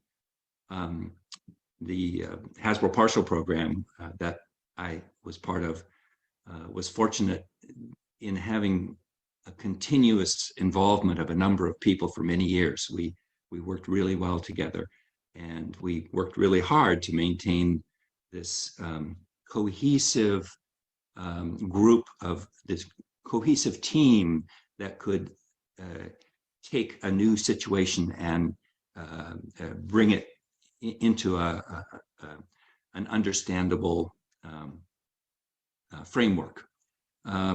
not everybody has that, and we'll talk some more about what you can do if we haven't already talked about it at this meeting. Right, and then just another point to just highlight, we have previously heard from somebody, you are US based, we previously heard from somebody in a different part of the world, and we know Mhm. that we have so many people listening, which we're so grateful for, but we know that all systems are different. And so again, you are US based, that is your practice, that is your knowledge. And so the things that you're saying in terms of reporting are things that are sort of based in statute and culture in the United States. So just again, just to clarify that. So And different environments are going to have different exactly, and understandings. we all know that even within your own country, even within your own region, that the way that Yes. the way that we practice can be different, or the response from other professionals can be different. And so we've talked a little bit about sort of what successful treatment will look like. One of the things that you also write about in your book, and that's a practice at Hasbro, is contracting with families. And I think that's such an important point, because that doesn't have to be in a special program like yours. A special treatment program, that can be a contract between a provider and a family, or teams in the hospital and a family. So I think that's a very broad, very broad thing that many people can use, and I think it's so important. So can you teach us a little bit about that? Sure. This actually evolved as we worked with families and came to the understanding that our way of looking at using the medical care system might be at significant variance from the family's way of looking at the use of the medical system. And when we thought that we really are going to have a demarcation, an end to the old way of looking at things, and a beginning of a new way of looking at medical care delivery, it evolved out of the informing session, which I think many of your people probably know about. It's been written about by various people, including us. And that's where you sit down with the family after doing a thorough evaluation, and you inform them that you have good news. Their child is not sick. Your child does not have a seizure disorder. It does not have mitochondrial disease, does not have intractable asthma. In fact, your child is pretty healthy, might have a little bit of allergy, but he or she's doing fine. Isn't that great news?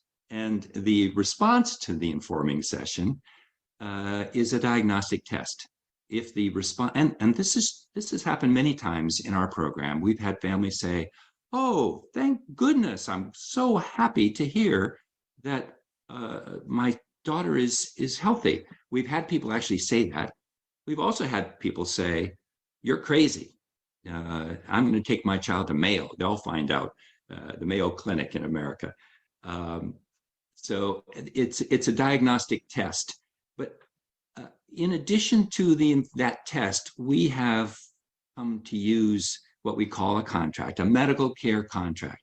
One piece of paper where we write down all of the illnesses that have been ruled out and the illnesses that still exist. And we get every specialist involved in the care to sign the contract, and then we offer to get the parents to sign the contract. So this is a black and white stepping off place for the new way to get medical care be different from the old way. The contract says your child is well, and we want you from now on to only get treatment in this particular way. Will you sign the contract? if they sign the contract, then we put it in the medical record. We send it down to the emergency room.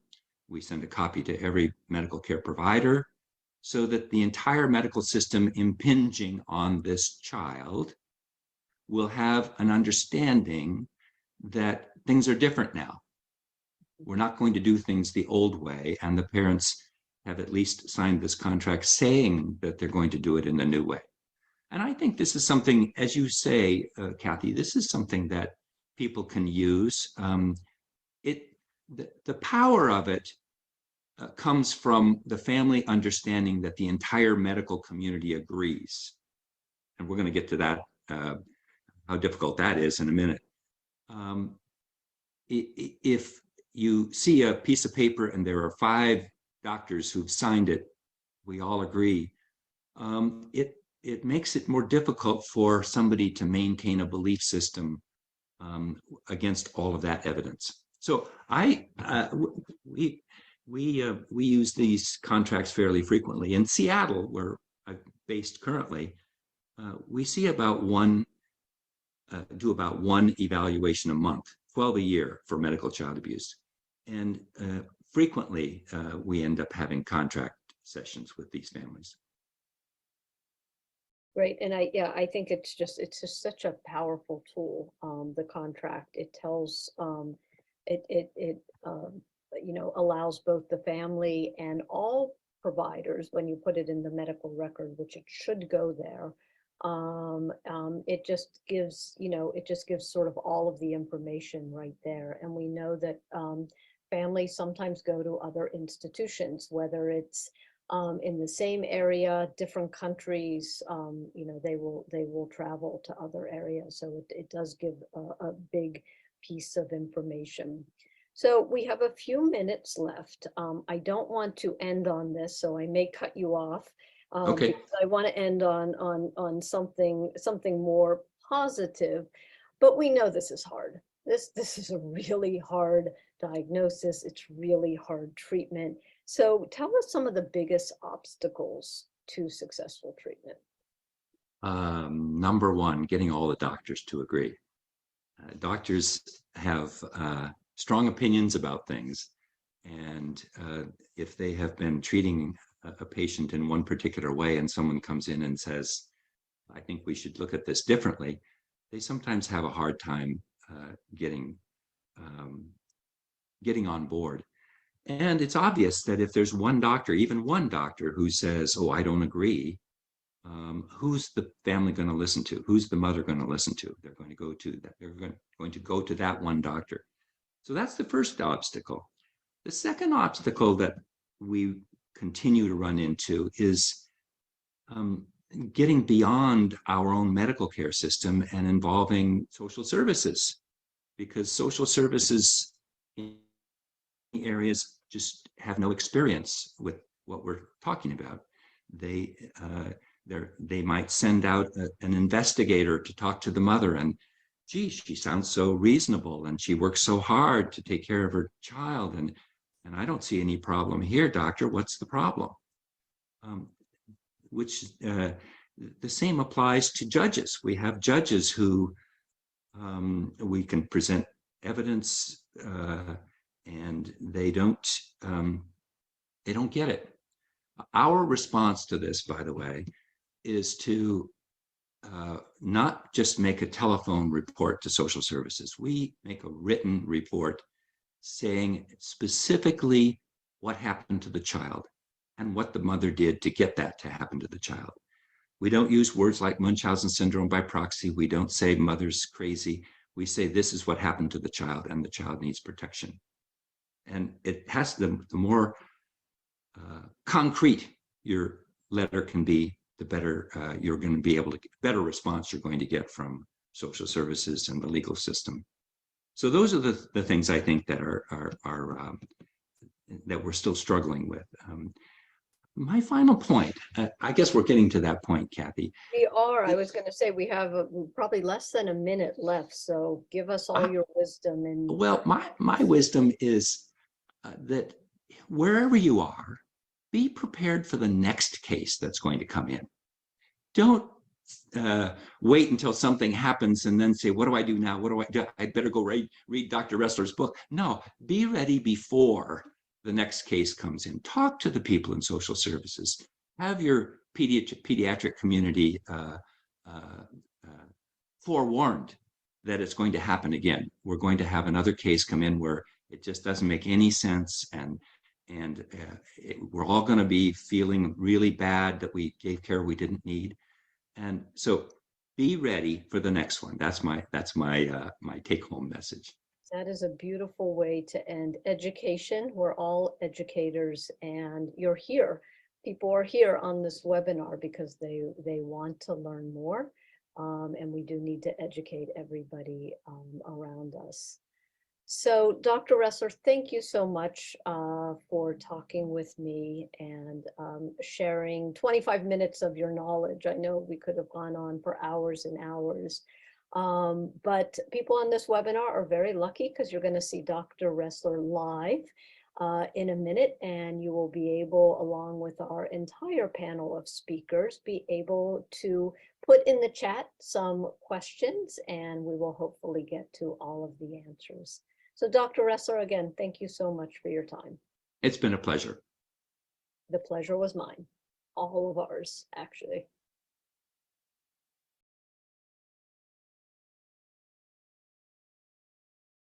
Wonderful. Thank you so much.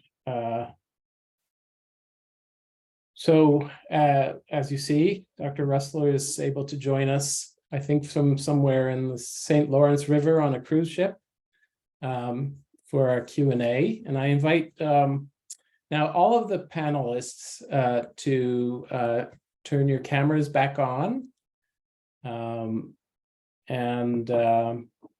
remember to unmute when you're going to respond.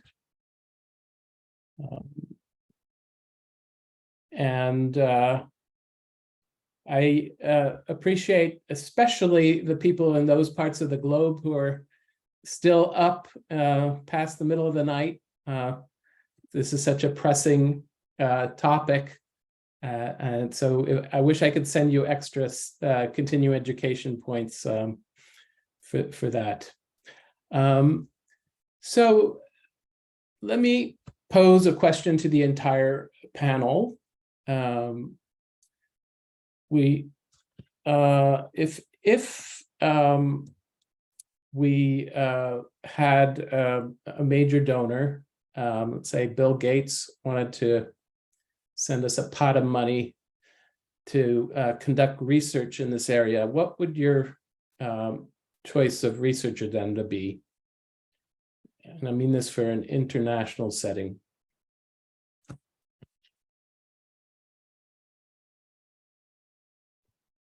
Anyone?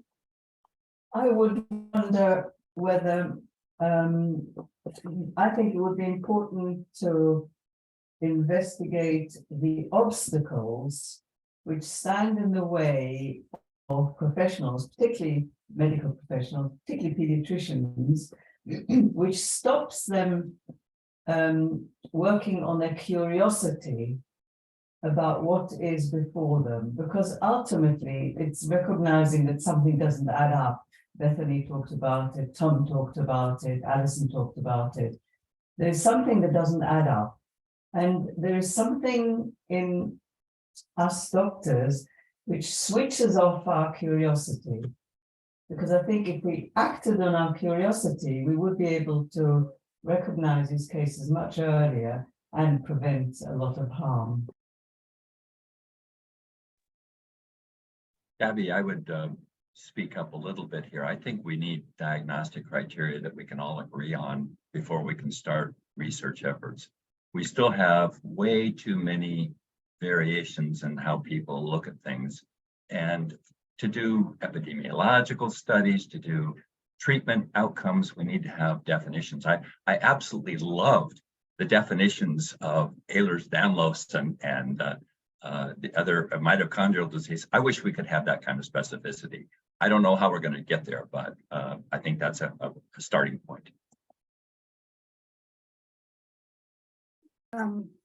I wanted to piggyback off of that, I think it would be so helpful for clinicians to really think about their pretest probability on a clinical basis and to have some kind of measure of how they're doing in their approach using diagnostic criteria of generating a pretest probability for a specific condition, and whether that ends up matching, because if we can all get better about our pretest probabilities, like you're saying, then we go in knowing before we go into all these invasive treatments, tests, we go in on the same page for the child. And there may be many cases where based on our pretest probability, we keep them out of the medical system and out of further invasive and other testing. So Dr. Glazier and you are both looking at the behavioral aspects of the clinician who is ordering the workup or evaluation, and we need to better understand the barriers of stopping this behavior, putting the brakes on that. And not just the physician, but just the everybody, because if it's all clear to everybody, from the physician to the juror to the family to the other caregivers, if we're all on the same page and very clear, that will help unify the approach for the child. So let me circle back to what Dr. Russler was saying about the need for a consensus in order to, this also touches upon the questions that have arisen about the epidemiology of medical child abuse, which is a very difficult topic. So we had a presentation by the panelists from the different guidelines published in the UK and by APSEC in the United States. And there were some similarities and discrepancies there, but how do we proceed? We still have a alphabet soup of acronyms to deal with. Even this webinar, we had to discuss how we would what we would call the webinar, because it's so complicated, whether it's medical child abuse with fabricated or induced illness or Munchausen by proxy. So what are the steps to arrive at consensus, and can we have a process that arrives at more international guidelines, and not the least for low and middle income settings, which is also some of our delegates noted it's a problem.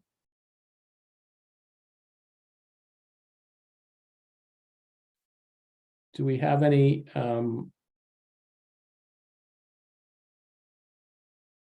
If we looked at all the various acronyms which Bethany so helpfully described, is there actually any difference between them? I mean, the way Tom presented it at the beginning, I think there's more apparent difference than similarity. I think one of the sticking points is whether we only include deception or whether we include other motivators. But otherwise, I think Tom summarized it, and I'm not sure whether there really is a difference between these various acronyms, the meaning of the acronyms. Danya, I can't agree with you more. I've done research in physical abuse and sexual abuse, and we have clear diagnostic criteria based on what happened to the child. Did the child get hit by a belt? Were there scars left? Were there injuries? Did the child experience sexual penetration? We have clear criteria about what the abuse was. And I think we could do that with medical abuse. And then we can start talking about why did people subject the child to those kinds of injuries. I think that if we start with I know I'm I've said this in many locations and conferences, but I really think we need to start with the child and then work backward rather than starting with some psychological criteria, which could be myriad, as I've pointed out, and other people on this panel also mentioned.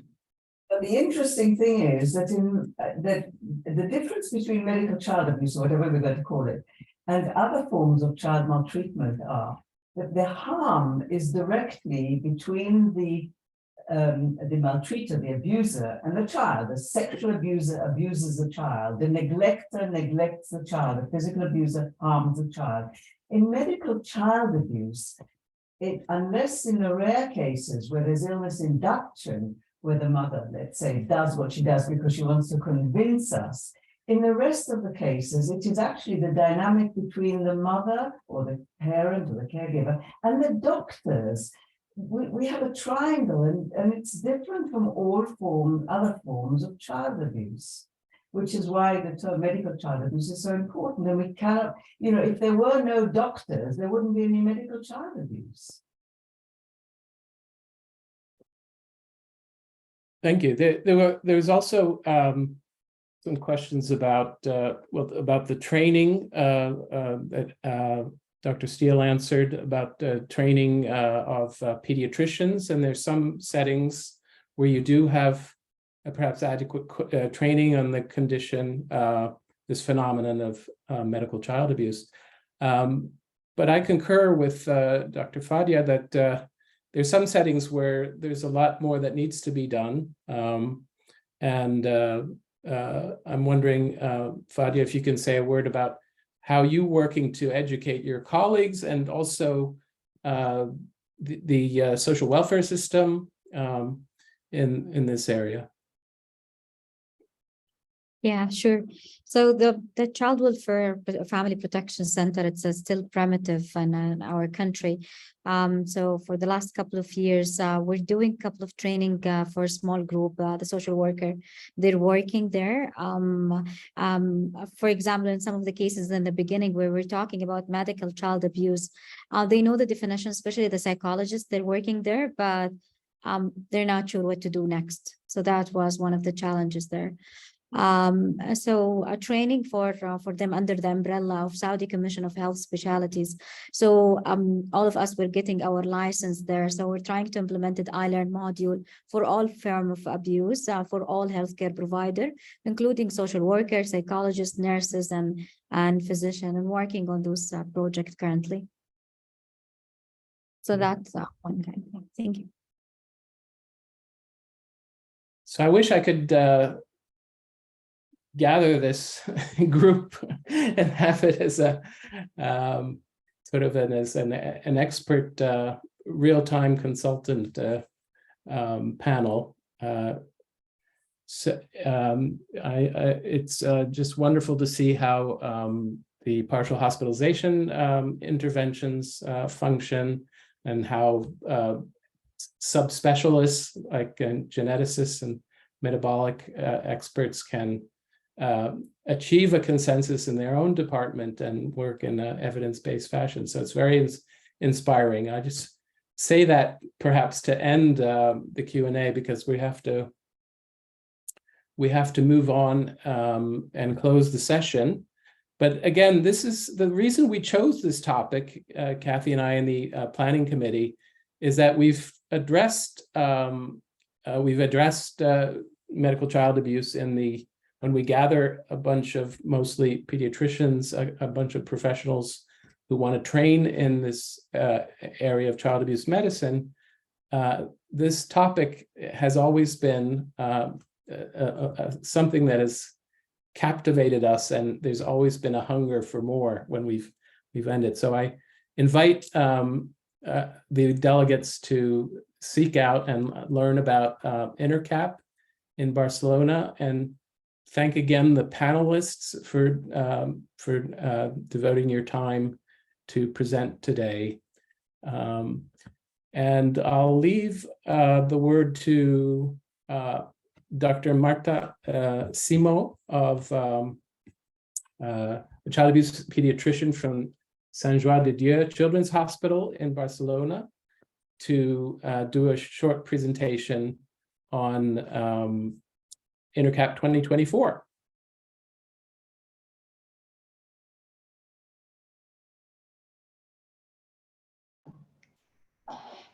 Good afternoon, I'm Marta Simon. It's an honor to be here to announce the next INTERCAP.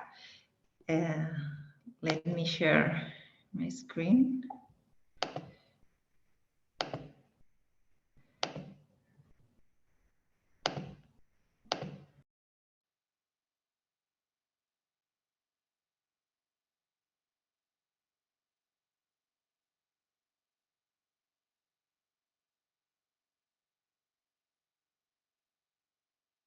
Marta, I believe you're muted.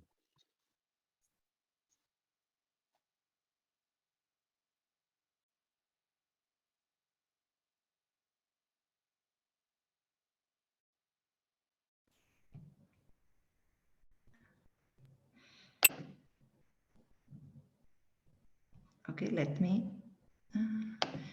here again.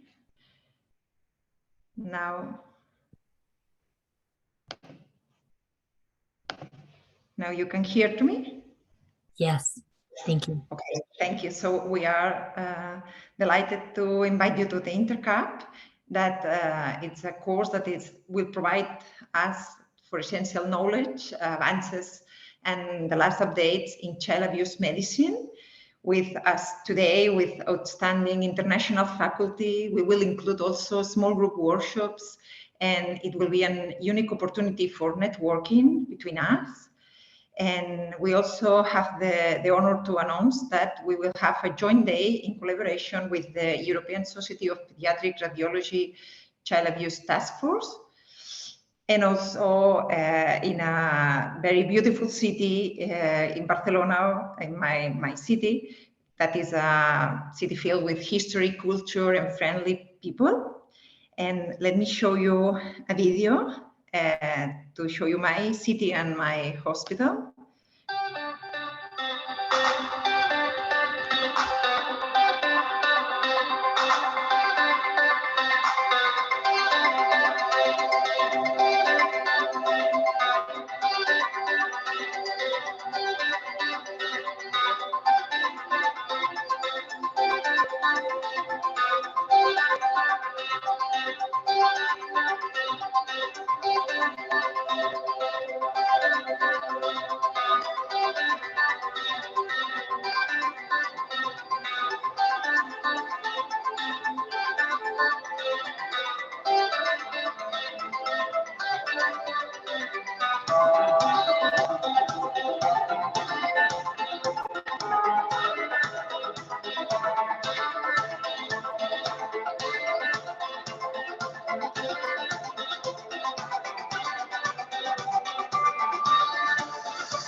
So see you in Barcelona. We will be very happy to see you all in Barcelona next year in May. Thank you, Marta. Again, we've been honored to have you all of us with us today and hope that you have found the webinar thought-provoking and useful for your clinical practice. We thank again the panelists, planning committee, and a special shout out to Jane Estes of the Knowledge and Development Manager at ISPICAN for hosting us today. And again, we'd love to see you in Barcelona about a year from now, at the end of May in 2024. Thank you.